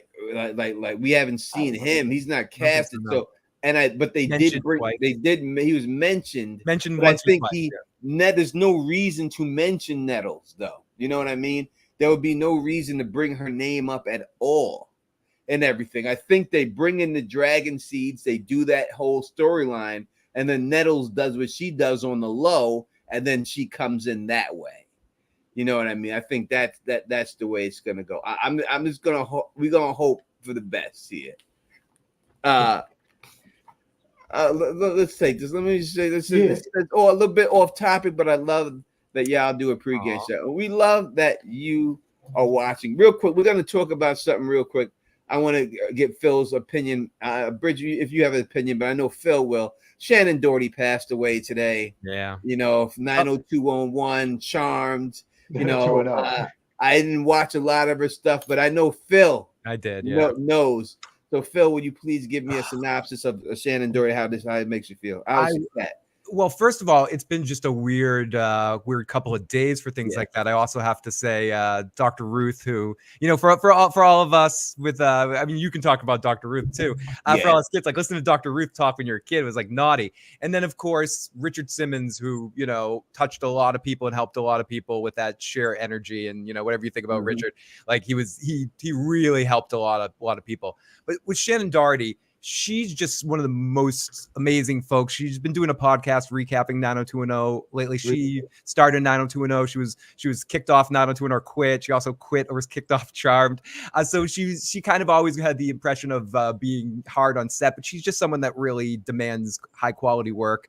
And she was in Mallrats, and she was just Heathers is another one of her big movies that she did, and one of her big breakout roles.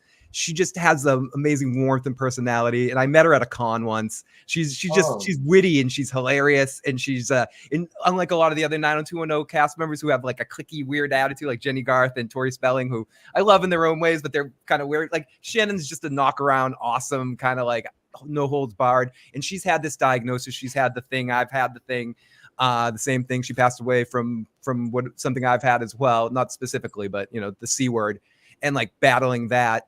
And she battled it. She fought it. She kept fighting. She didn't hide out of the public eye. She went on the 90210 reboot series that came out a couple of years ago, and she started this podcast. And I love you, Shannen Doherty. I only met you once, but I hugged you, and then I said, if I met you in real life, we would have been friends, right? And she's like, sure, I would have been your friend, but whatever. Shannen, I love you, Shannen Doherty. Thank you for the 5-second flirting. You made my lifetime. 100%. Someone else says Shelley Duvall did pass too. Oh yeah, Shelley Duvall passed too. I will say that. Listen, I grew up loving that Popeye Robin Williams movie so much that when I was a child, I took a corn cob, I dried it out, and I took a clear Bic pen and I stuck it in it. And I went to school in elementary school with one eye closed, and I refused to open my eye. And the teacher would yell at me, and I was just like, yeah. And I went. That's a good Popeye, Tony. You just did a good. I refused to talk any other way. Where I was sent to the guidance counselor, and they called my fucking mother, saying that they thought that something was wrong with me. And it was just that I was so obsessed with that movie and she was a major part of it. And Tony, I just love that. can I make movie a speculation or make a request to the audience, because this has nothing to do with Bridge and I. This is for Tony. If anyone donates, if we get $100 in donations, Tony will do the rest of the podcast in a Popeye voice. No, I'm kidding. I don't want to do that to you. I used to go in my bathtub under the water, and the Big Pen had that little hole in the side, and I used to put my finger on it and go under the water with the pipe and breathe under the water, because Popeye did it in the movie. And that's how obsessed I was. That's awesome. With that. So Shelley Duvall, to me, that is my memory of her in there. She was born to play all of it. Like certain actors and actresses were born to play parts. Ben Stiller's wife, I blank on her name, was born to play Marsha Brady in that Brady Bunch remake. She was just born to play olive oil. That woman was born. It was great. So rest in peace to her too. You know what I mean? But that was a huge part of my childhood and everything. Who was the woman that played in Arthur with Dudley Moore? Is it? It's not her, right? She didn't. No, it wasn't. It's not Shirley. No, it's not. Forrest Gump's mom. But give me 1 second. I don't know who Arthur was. I used to love Arthur, that movie. Dudley Moore played the greatest drunk of all time. Yeah. Oh yeah. And no one played drunk back. He had to be drunk, that motherfucker. Oh, it was. It's Liza Minnelli. Liza Minnelli. Oh my God, Liza Minnelli. All right. That's why we weren't thinking, because Liza doesn't work. Yeah, so we're like, I would have never guessed Liza. I would have never guessed Liza either. Maybe this time we'll be ready. I would have never guessed fucking Liza Minnelli. All right, we'll stop going down memory. No, that was my fault. No, that's all. Rest in peace to all the people who've had Ruth Bader. I keep saying Ruth Bader Ginsburg. Dr. Ruth Bader Ginsburg. Dr. Ruth Bader Ginsburg. You talk about sex and she was such a small little thing, but you knew she was taking it well because she had so much information. She had to be taking it well. She was saying those dirty things in a public forum, and she was the only one getting away with it at the time. You're like, oh, she's talking about sex. She's talking because she was so small and so little with the little eyes and everything. You had to do it. And as for Richard Simmons, sweating to the oldies, everything else that he did, he is who he is. A lot of people got into shape because he's like the male Jane Fonda. Yeah, in a way. And he also has a lot of weird stuff. Like he's in a Stanley Kubrick movie. He's like in the Clockwork Orange for a second. And it is all. I recommend anyone who's curious about him to listen to the Finding Richard Simmons podcast. It's just about like he disappeared out of the public eye for the last 20 years or so. And there's a podcast about like searching for him, and it goes into his history. It's weird. He's got a weird history, Tony. Like that. Yeah, the energy he possessed was amazing. Did you guys? He had either of you. Sorry. I wasn't going to talk. I was going to say, did either of you guys ever were you on the wrestling teams or anything? I was on the wrestling team. Yeah, so you wore like the Richard Simmons. Like I would never go near an outfit like that. No. Well, he had shorts on though. He had those striped shorts. The red and striped shorts became his thing. But yeah, I wore leotards and everything. I'm not Aemond. I ain't got nothing to worry about. Oh, I forgot about that. Yeah. Does Tony have one eye? No, he's. I ain't got nothing to worry about. I was fine in that damn leotard. I was good at that motherfucker. I didn't have to worry about that shit at all. All right, let's keep it moving on to this show. Let's talk a little bit about this episode. Britt, did you see the trailer for this episode? I know you're. I'm not afraid if you guys. I'm not worried about you guys talking about it. I definitely watched the trailer after the episode last week, but I don't recall anything from it. Yeah, I mean, the one thing we could say that we see is that they're bringing Meleys's head through town. Oh yeah, they have to bring it to King's Landing. Yeah, they bring the head to King's Landing, and they have like the whole parade with Meleys's head and everything. How do you feel about that, Bridget? It's gonna. Actually, that reminds me.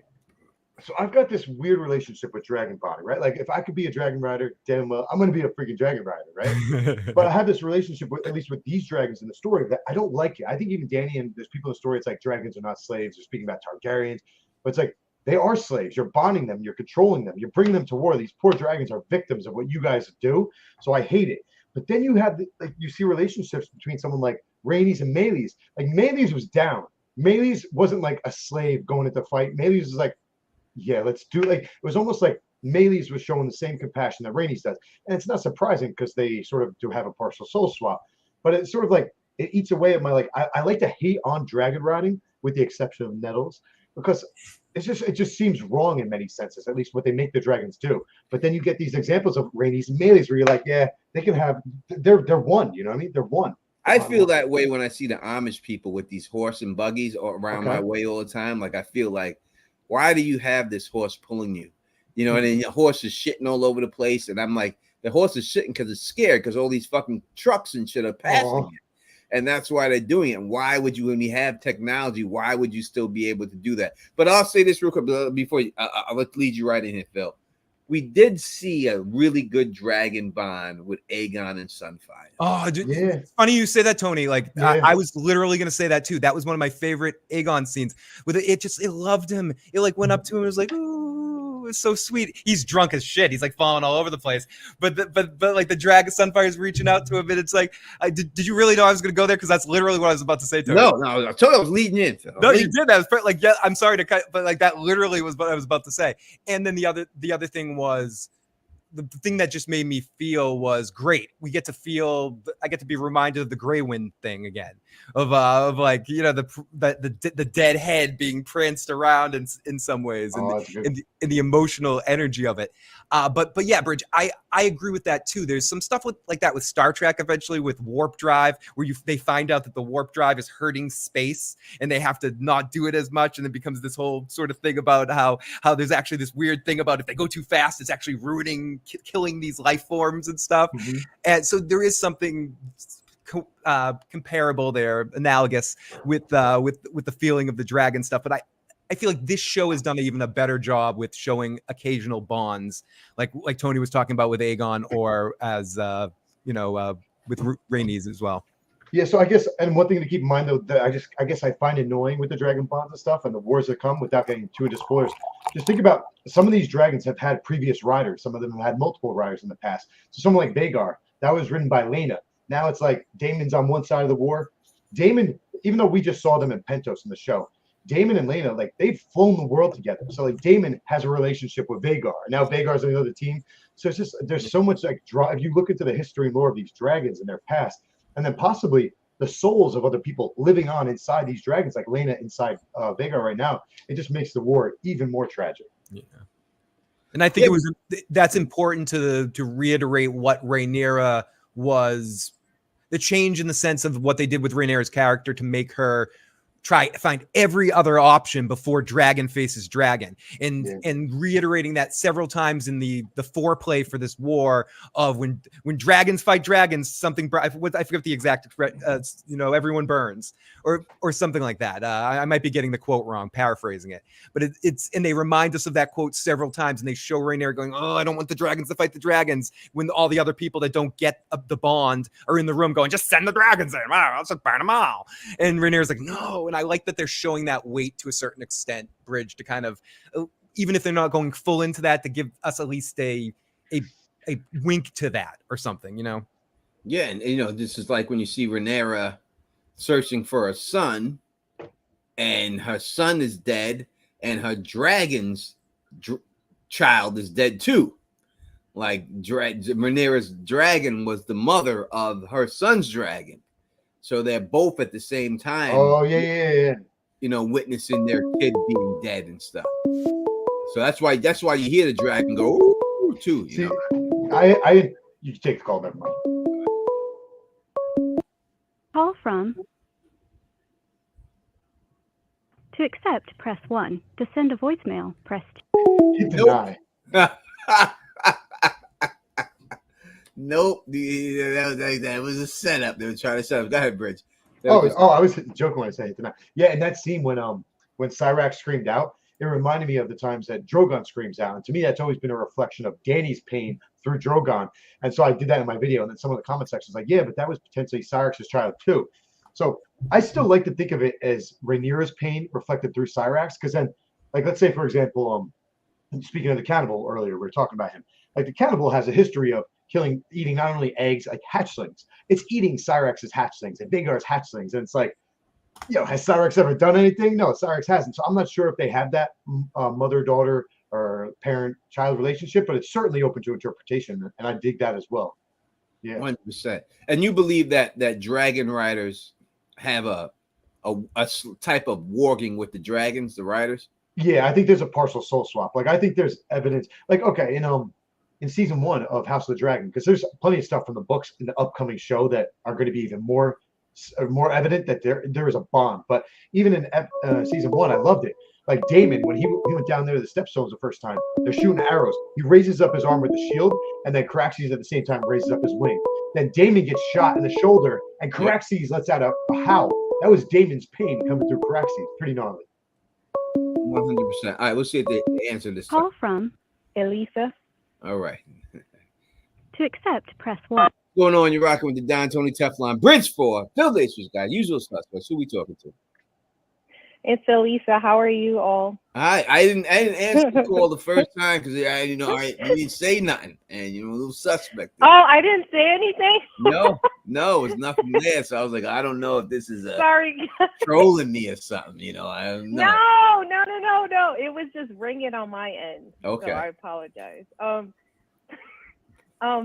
So I'm not gonna stay long, but I want to ask like all of you, what would you, if you were sitting on the Iron Throne, what would your, I think it's pronounced sobriquet, like what would you name yourself, like? And also just going back to episode 4, like with Daemon, like I'm not sure that werewolf situation, like why did they choose him, the werewolf network, because the other people in there seem like they're not affected by it. Just my thoughts. And now I'm gonna hang up right now. Okay. Oh, and then one more question. And this is tying to the sobriquet names. Would you hire yourselves as the King's Guard? If you were sitting on the Iron Throne, would you hire each other as King's Guard? Oh, all 3 of us. Yeah. Okay. All right. Yeah, no, say like Tony, if you were sitting on Iron Throne, would you hire them to be your King's Guard? Like that. Yep. Yeah. Okay. I'm hanging up. He's gotta say yes. I mean, no, he doesn't need to say yes. I'm going to start by saying, if I was king, obviously I would have you two as King's Guard. If either of you two pick me as a King's Guard, you're an idiot. I could not be a good King's Guard. I have much better jobs for me. I think you two would be excellent King's Guard if you had to be. I would definitely pick you guys as my right hand and my left hand. If either of you picked me in that job, I'd be much better at Master of Whispers or like your Fool or something. Like I have much better uses. Send me with the younglings to entertain them. I'm not carrying a sword, or maybe a water dancing. You could send me to Bravos and train me in water dancing if you want. Maybe then I could protect you. I would feel bad because then y'all can't have sex no more, and I would feel bad. I wouldn't want to. Just for that reason, I wouldn't want to do it because I don't want you. I'd rather y'all just be chilling with me. I don't want y'all to take some sweat, some oaths of never having sex, and we can't go out there. Yeah, that wasn't fair that I did that to you. That wouldn't be fair, So I wouldn't. I would for that reason. I wouldn't. I'd put you on the council. You know what I mean? This council, and y'all just chill on the council with me. We'll let somebody else just not give up their virginity, whatever they let them not get their dick wet. We getting our shit nice and sticky. Oh man. That's what was the other questions that she asked? The first question was what would we name ourselves as the king? Like did that mean like sobriquet or some crazy word? Yes. Yeah. Some word that's smarter than me, but I'm guessing that means like my title, like protector of the realm or something like that. Smoker of the weed, banger of the drums. That would probably be Phil, first of his name, smoker of the Phil, first of his name, smoker of the weed, banger of the drums, blower of the horn, protector of the I'd be I don't know. I'd be like the Don Tony Teflon. The big booty basher. The big booty basher. Big booty basher. Don Tony Teflon, king of all Westerns. The deep throat receiver from women.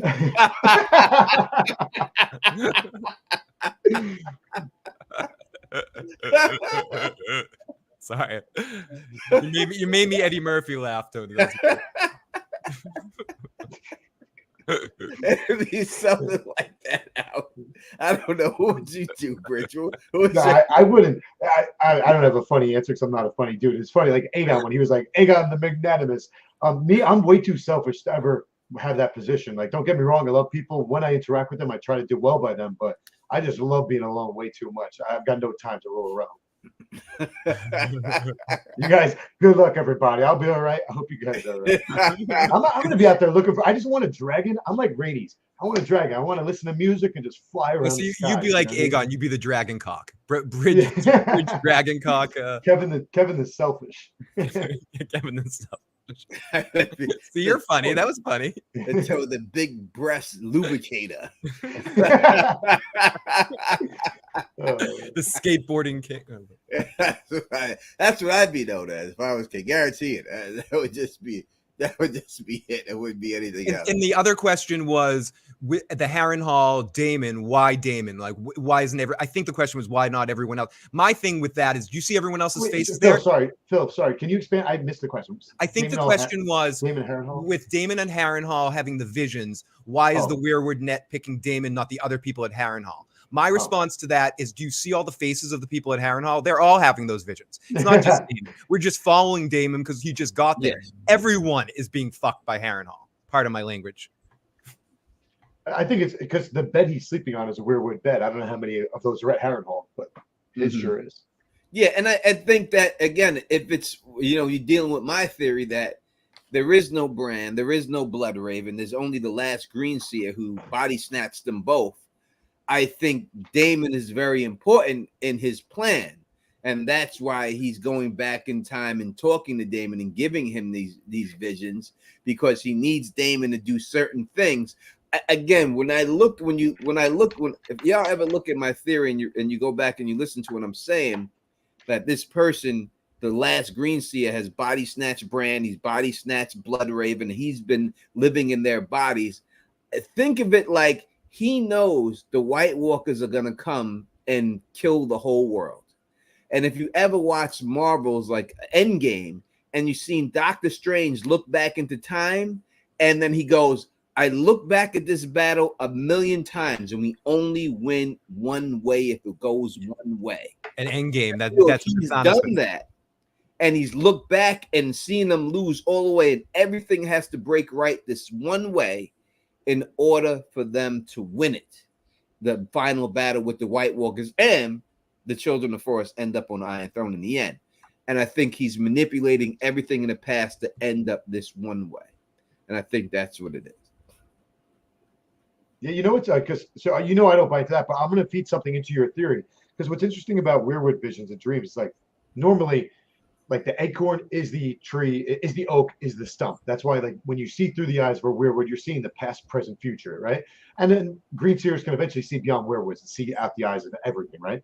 But normally it's events that have happened past the whole, at least in the past and the present, it's pretty clear because there are events that are happening either in the past or events that are happening in other locations currently. Future visions get into like metaphors because I believe it's a way to protect the timeline so that you can't change the future or whatever. But then, like I said earlier, that one time in the books where Jaime falls asleep on the stump, it's not visions of the past. I've never really been able to interpret them as visions of the future. It's almost like he's taking a trip down guilt lane vis-a-vis a weirwood. And that's similar to what Daemon's having. So it's different than like the way Bran experiences weirwoods. You know what I mean? It's very close to. I don't think it's one way. I think that they're giving Jaime his thing, but I do think that it is a glimpse into the future because he does see someone riding a dragon and then hit the White Walkers or whatever at the time, and it turns into a torrent of water. And then he gets the cold water on his body and everything else. Then he gets surrounded with Brienne back to back, right? And then they're fighting until her sword goes out, his sword goes out, and eventually they die. Dude, we don't know what goes on with James with his story, but we could see a situation with him fighting the White Walkers that turns into that. Now, it's not saying that they died. He don't know because it goes out and it goes dark. He may survive that situation, but I think that he will be fighting with Brienne back to back against the White Walkers. So I do think it's a sort of glimpse into the future. Yeah, no, absolutely. So I should clarify by saying you're absolutely right with that. There seems to be some metaphors that are prophetic, but some of the stuff with like Cersei speaking to him and stuff, there's just like, it seems like it's his inner guilt is resonating in some way, shape. Like that's not actually Cersei talking to him. She has no part of this vision. Of course not. It's the same thing like when you deal with we're gonna go into a tangent here, but when we deal with Euron and he goes into the damp ass dream, and then he's sitting there with a woman. They show him with Cersei, basically. I think it's Cersei on the Iron Throne, and you know, they give the description of Cersei, and they show him someone else, and then Dampere doesn't realize it until the stuff falls away from his face that it's Euron. Actually, you know what I mean? And he's giving him visions and able to be in his visions and do this to him. But that was when he had that shade of the evening drink in him that made him more susceptible to it. This could be more, it could be something like that. But we did see the lady drip her fingers into the blood. And we know that with Bran, we talked about this a little earlier. With Bran, there was definitely, he said there was blood in that bowl before they gave it to him and he started eating it. So this definitely had, there was veins, they say, in it that resemble blood, I think is what the exact thing. So we definitely know this had something to do with some type of blood magic and things and everything else like that. So I guess connecting it back to the show though is, I guess, how, like, again, I only watched the episode once, so I don't have a perfect vision of his visions, but I do remember the instinct of or the takeaway that he was having guilt and stuff. Like, he chopped off her head, but it was really, he was expressing like hate towards himself. Do we think that these visions, how do we think these visions are going to impact him going forward? If it's, he said that, goddamn, she said, you created me, you know, which I think can be taken a couple of ways. It can be taken that he created her because she's the female version of him, or he's her daddy. It can be taken both ways. I think it's not far-fetched to think that he's her fucking father. I mean, those words, Daemon, you created me. Now, and then she had head chops off, and now you want to destroy me. Man, if Daemon did that to Viserys, I don't know. I don't think that's far-fetched. It's not far-fetched. Like, I don't want to believe it. I don't believe it right now, but you certainly. I don't want to believe it. It's not far-fetched. I would wish it wasn't, but I'm saying there is that when you say that line. Yeah, it could be. I mean, it's you created me. Okay, so you know what's interesting about this show? Because we're reading a show that's based off an adaptation that's written from like third point, whatever. It's not the actual story. It's not true prose, right? I think a lot of the stuff that's happening in the show is going to be open to interpretation. Like, for example, Aemond walking up to Sunfire and Aegon. I don't know if we'll ever have a true answer as to whether he was going to kill Aegon. It's going to be left open to the watcher's interpretations. Yeah, I think it's obvious that's what. There's no. He wasn't bringing that sword out the fucking. He was cocking it. He was kind of the chick cocked and ready. He was like, like he had the sword out. Could you guys answer a question? Yeah, what else was he going? Was he going to fucking make marshmallows or something at that particular time? When he pulled the sword out, there was no danger around him. He was pulling that sword out to kill this motherfucker. I have a question for both of you guys. Real quick, Phil. Just you can make an argument. He's going to like cut him free. Or he needs a sword. What? Was he pinned under the dragon? Like no, the dragon was like protecting him, like around him, like in fetal position around him. So he wasn't like underneath the dragon. He could be. He was trying to like pick something out of Aegon's teeth. He's like, oh, he's. But realistically speaking, he got busted. Going over there to kill him. But the question I have, because I'll be honest, I'm taking notes watching the episode live because I can't watch it ahead of time. And I only watched the episode once. In the actual dragon battle when that actually happened, when Aegon got fired on by Vhagar, was Rhaenys already gone? Was that just like a cold cock? Like he saw him, he shot him right in front of him? Or was he trying to get Rhaenys and then Rhaenys left and then he hit Aegon? I think he just aimed at Aegon and shot at him, right? He didn't get off the floor when he seen him. The dragon wanted to go and he said, no, not yet. Let's just sit right here. No, but then later in the episode. He knew his brother was going to get his ass kicked. He knew that Right, was he going just to didn't- happen. There was no way he did. He knew Rhaenys was going to wax that ass. Right. So he's like, he did it on purpose. He purposely let his brother die. essentially. yes, he knew it. That's why he said no. The dragon wanted to go. It was like, oh, damn it. The dragon was like, ah, damn. I thought we were going to get some action right Yep. now. And I don't understand how this dragon camouflage is so good, this big motherfucker. How don't you see this dragon come from underneath you? That would be like, this is the way it looks to me. I'm the dragon, and this is the building right here. I'm hiding behind the building right now. Here I am. Nobody can see me. You can't see me. You don't know what I'm here. It's like Andre the impossible. Giant trying to hide behind a How gravestone or impossible something. that Noah sees this motherfucking big ass dragon twice now. He's done it twice. This dragon. She's done it twice. She snuck up on The motherfuckers. first one was in a cloud. I guess you can forgive it. But this time, again, it's like Andre the Giant hiding behind a gravestone. It's like, yeah, you can see him. There he is. There's Andre. Anybody need a peanut? No one needs a peanut, big guy. I don't see this motherfucker. Shout out to Crispin. We talk about people being great characters, and Crispin's pretty much is a douchebag. Excuse my language, but him riding for Aegon was pretty cool. Like that's what you would want in a Kingsguard. Like he was the man in that moment. He's a douchebag, but he's a loyal douchebag for whoever he roots for, and he's not the worst. He's just a douchebag. Like, I think that's just a good word for him. I thought this was a great episode for the actor. The actor plays this character. As much as I hate this dude, it's because this actor is playing him in a way that makes me go, what a douche. And that's worth giving him applause. He has slept with every queen in the 7 kingdoms except for Cersei. Everyone. He's slept with these 2 in this show, and you can go back and look. He did a show with Emilia Clarke back in the day. He did? Oh, yeah. And he fucked her in that movie too. Oh my goodness. Yeah. So Rhaenys, if you go back and look, there's a movie with him and Emilia Clarke, and he fucks Emilia Clarke in that movie back in the day. So he's fucked all the queens of Westeros. He's been through all of those motherfuckers. He's been through it all. Every fucking one of them. Look it up. You'll see it. Crispy. Frank me, Emilia Clarke. He fucked them all. Crispy call. I don't like the new haircut. I know it's stupid and trivial though. I don't like the bowl. You were talking about this last week, Tony. I don't like the bowl cut. It makes him even look douchier. Isn't that something that you would do just because when you're wearing a helm? 100%, Bridge. It makes me, if I'm in war, I'm not keeping my hair. That's you gotta shave that stuff. It's better, more aerodynamic and shit. I just put a do-rag on and call it a day. If I see one of these guys with a do-rag on flying in a drag, I need to see that now. I need to see Corlys' sons over with a do-rag on flying in the air. Earlier when someone called in, I wanted to speak about Adam, right? So Alan and Adam. Adam's the second brother we met. When I read the story, Adam's an amazing character. But when I read, there's not too much about him. It's not prose. You don't really know what happened. So when he first was introduced, I was like, yo, this dude's totally different than what I expected. Like, this is a guy that back in my prime, we're going out to Hoboken, we're rocking out, we're chasing girls. You know what I mean? So it's gonna be really interesting seeing him, seeing what he does. I don't want to say too much, but yeah, I'm very excited to see. One of the most beautiful women I ever met in my life I dated was in Hoboken. She lived in a brownstone in Hoboken.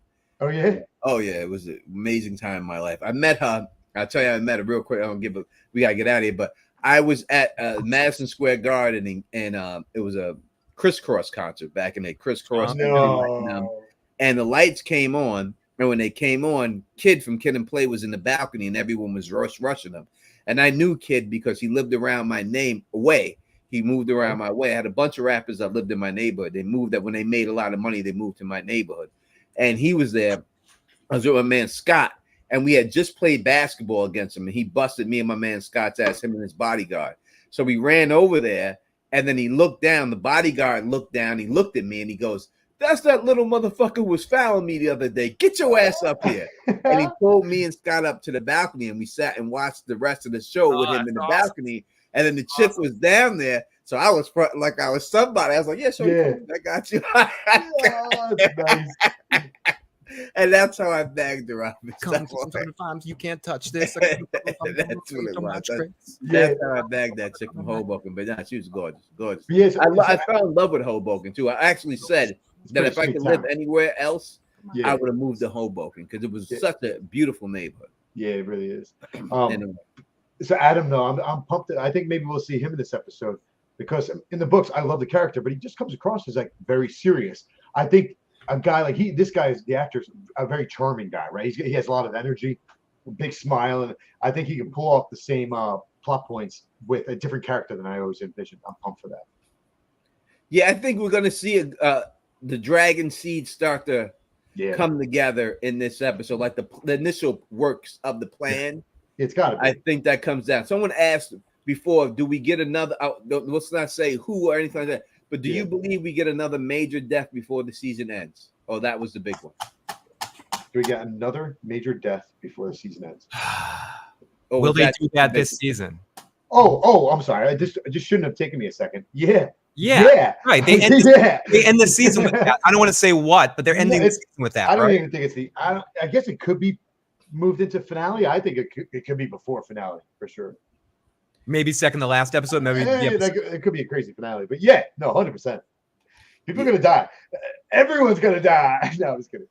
But yeah, someone's gonna die before the season ends for sure. See, Bridge, that was funny too. Everyone's gonna die. Yeah, I think as I said, I think we get one more. So the way it goes, we're gonna get one more. It's only 8 episodes. We'll get one more death, big death, and then next season will be the whole bloodbath. Yeah, the whole last act. I would just say the King's Landing of it all situation of all. Do you think they get to that King's Landing situation this season? No, I think 100% that's how it has to end. I can't talk about this until like the final episode. Yeah, we're not gonna talk about. So you think they do get to the King's Landing situation? This thing, we'll see the prick from the throne this season. I think we should do what we did last year, and I think we did this last year. The week after the series is over, come back one last time before we reconvene till next season, and do a book spoiler podcast where you guys teach me a little bit more about what's to happen in the books, and people can spoil it away, because I know in my live stream, the after show, and I can see people in the live chat, they want to talk about it. So and predictions of what we might see the next year. So maybe we can plan on doing that after the season's over. Do one episode like that. Yeah, we could definitely. We even come back during the week. All we gotta do is say spoiler. Yeah, we just have to put it. You're right. We should do it any week. We can talk about whatever the hell we want, and then that's it. You know what I mean?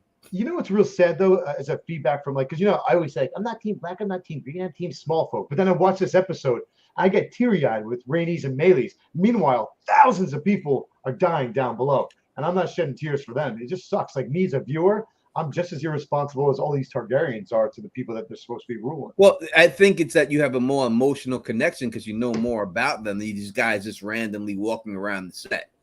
Yeah, you know what I mean? Should it be that way? As a human, like I should be smart enough to just care for every life instead of. I just think the guy, like when they showed the big dragon foot and the guy is running forward, like why wouldn't you dip to the right? Oh yeah, I forgot about why that. Do you keep? If you see this big ass dragon foot and coming behind you, you got to swerve to the right. Like you got to think it's coming again over top, and you have to go to the right hand side. Like turn, motherfucker, turn. Like I don't understand these people. They don't know how to dodge or anything else like that. I don't get it, and everything else. Zigzag and everything. Let me see if we're gonna get out of here. Let y'all get. It's time to go so that y'all can get ready for everything else. Someone says, Bridge, what about the people that got burned from the lava blood? Liquid magma. Is she referring to like the dragon's blood? That I would guess so. Yeah. The dragons did burst into flame with the blood. What's the? I don't understand the questions. I'm sorry, Casanovas. Like, yeah, I'd like to feel sorry for them, but maybe asking like, did I feel sorry in that moment? No, I was just kind of like, whoa, that's cool, and that makes sense because dragons like they're magical and they're blooded. Like, yeah, I was just like, yeah, logically that makes sense that they would burn, but I didn't feel any like empathy and sympathy. I will say this right here. We'll leave it on this. Miss Duncan and Tall says, Kev, you're pretty irresponsible. Answer your goddamn DMs. Yo, so real quick, this is what happens. Like, I'll be reading a trilogy, and she'll just start talking about like the second book in the next trilogy. I'm like, I'm not there yet. You're spoiling who survives this trilogy. So I stopped reading. I stopped reading your messages. He'll reply eventually when he's caught up. Yeah, when I finish every book that author's ever written, then I'll respond. Miss Duncan be spoiling shit. We're gonna have Miss Duncan on. We're gonna do a whole Duncan egg thing and everything else, since she is the far most expert in this. And definitely check out Phil's after show. The link is right there. Check it out. When the show is over, go over there and show your boy Phil the Issues guy some What's up, love. Jackie C? And check it out and everything else. Tony. All right. We are out of here right now. Bridge, you have anything you got reviews and all that coming out after, correct? No, again, this week I'm probably just focusing on chess. I've got to a new high. I'm pretty nice. There you go. Upper level. Yeah. I'm gonna go, which is gonna happen. I'm gonna take Bridge, he's gonna come to Manhattan, we're gonna go to West 4th Street, and he's gonna sit down and play chess, and I'm gonna record. Bridge, can I make a request? could once you get to a plateau point, could you live stream some chess games? You don't have to do it on the Bridge 4 channel. Could you like create a separate channel, do some live? Yeah, I want to become a grandmaster or Twitch, possible, and then I'll start a channel. And then do like a Twitch, like a chess Twitch. I would do YouTube. Twitch is for the kids. I'm not getting to that. I would do YouTube. Right. Perfect. Okay. Listen, everybody subscribe to Phil the Issues guy, Bridge 4 channel, Don Tony Teflon. You know who does it the best out here. You know what I mean? Make sure you subscribe. Make sure you tune in to Phil the Issues guy channel for the after show and check him out. If you like the way we do this, please thumbs up to spread this across the realm. And of course, subscribe. And until next time, you know who it is.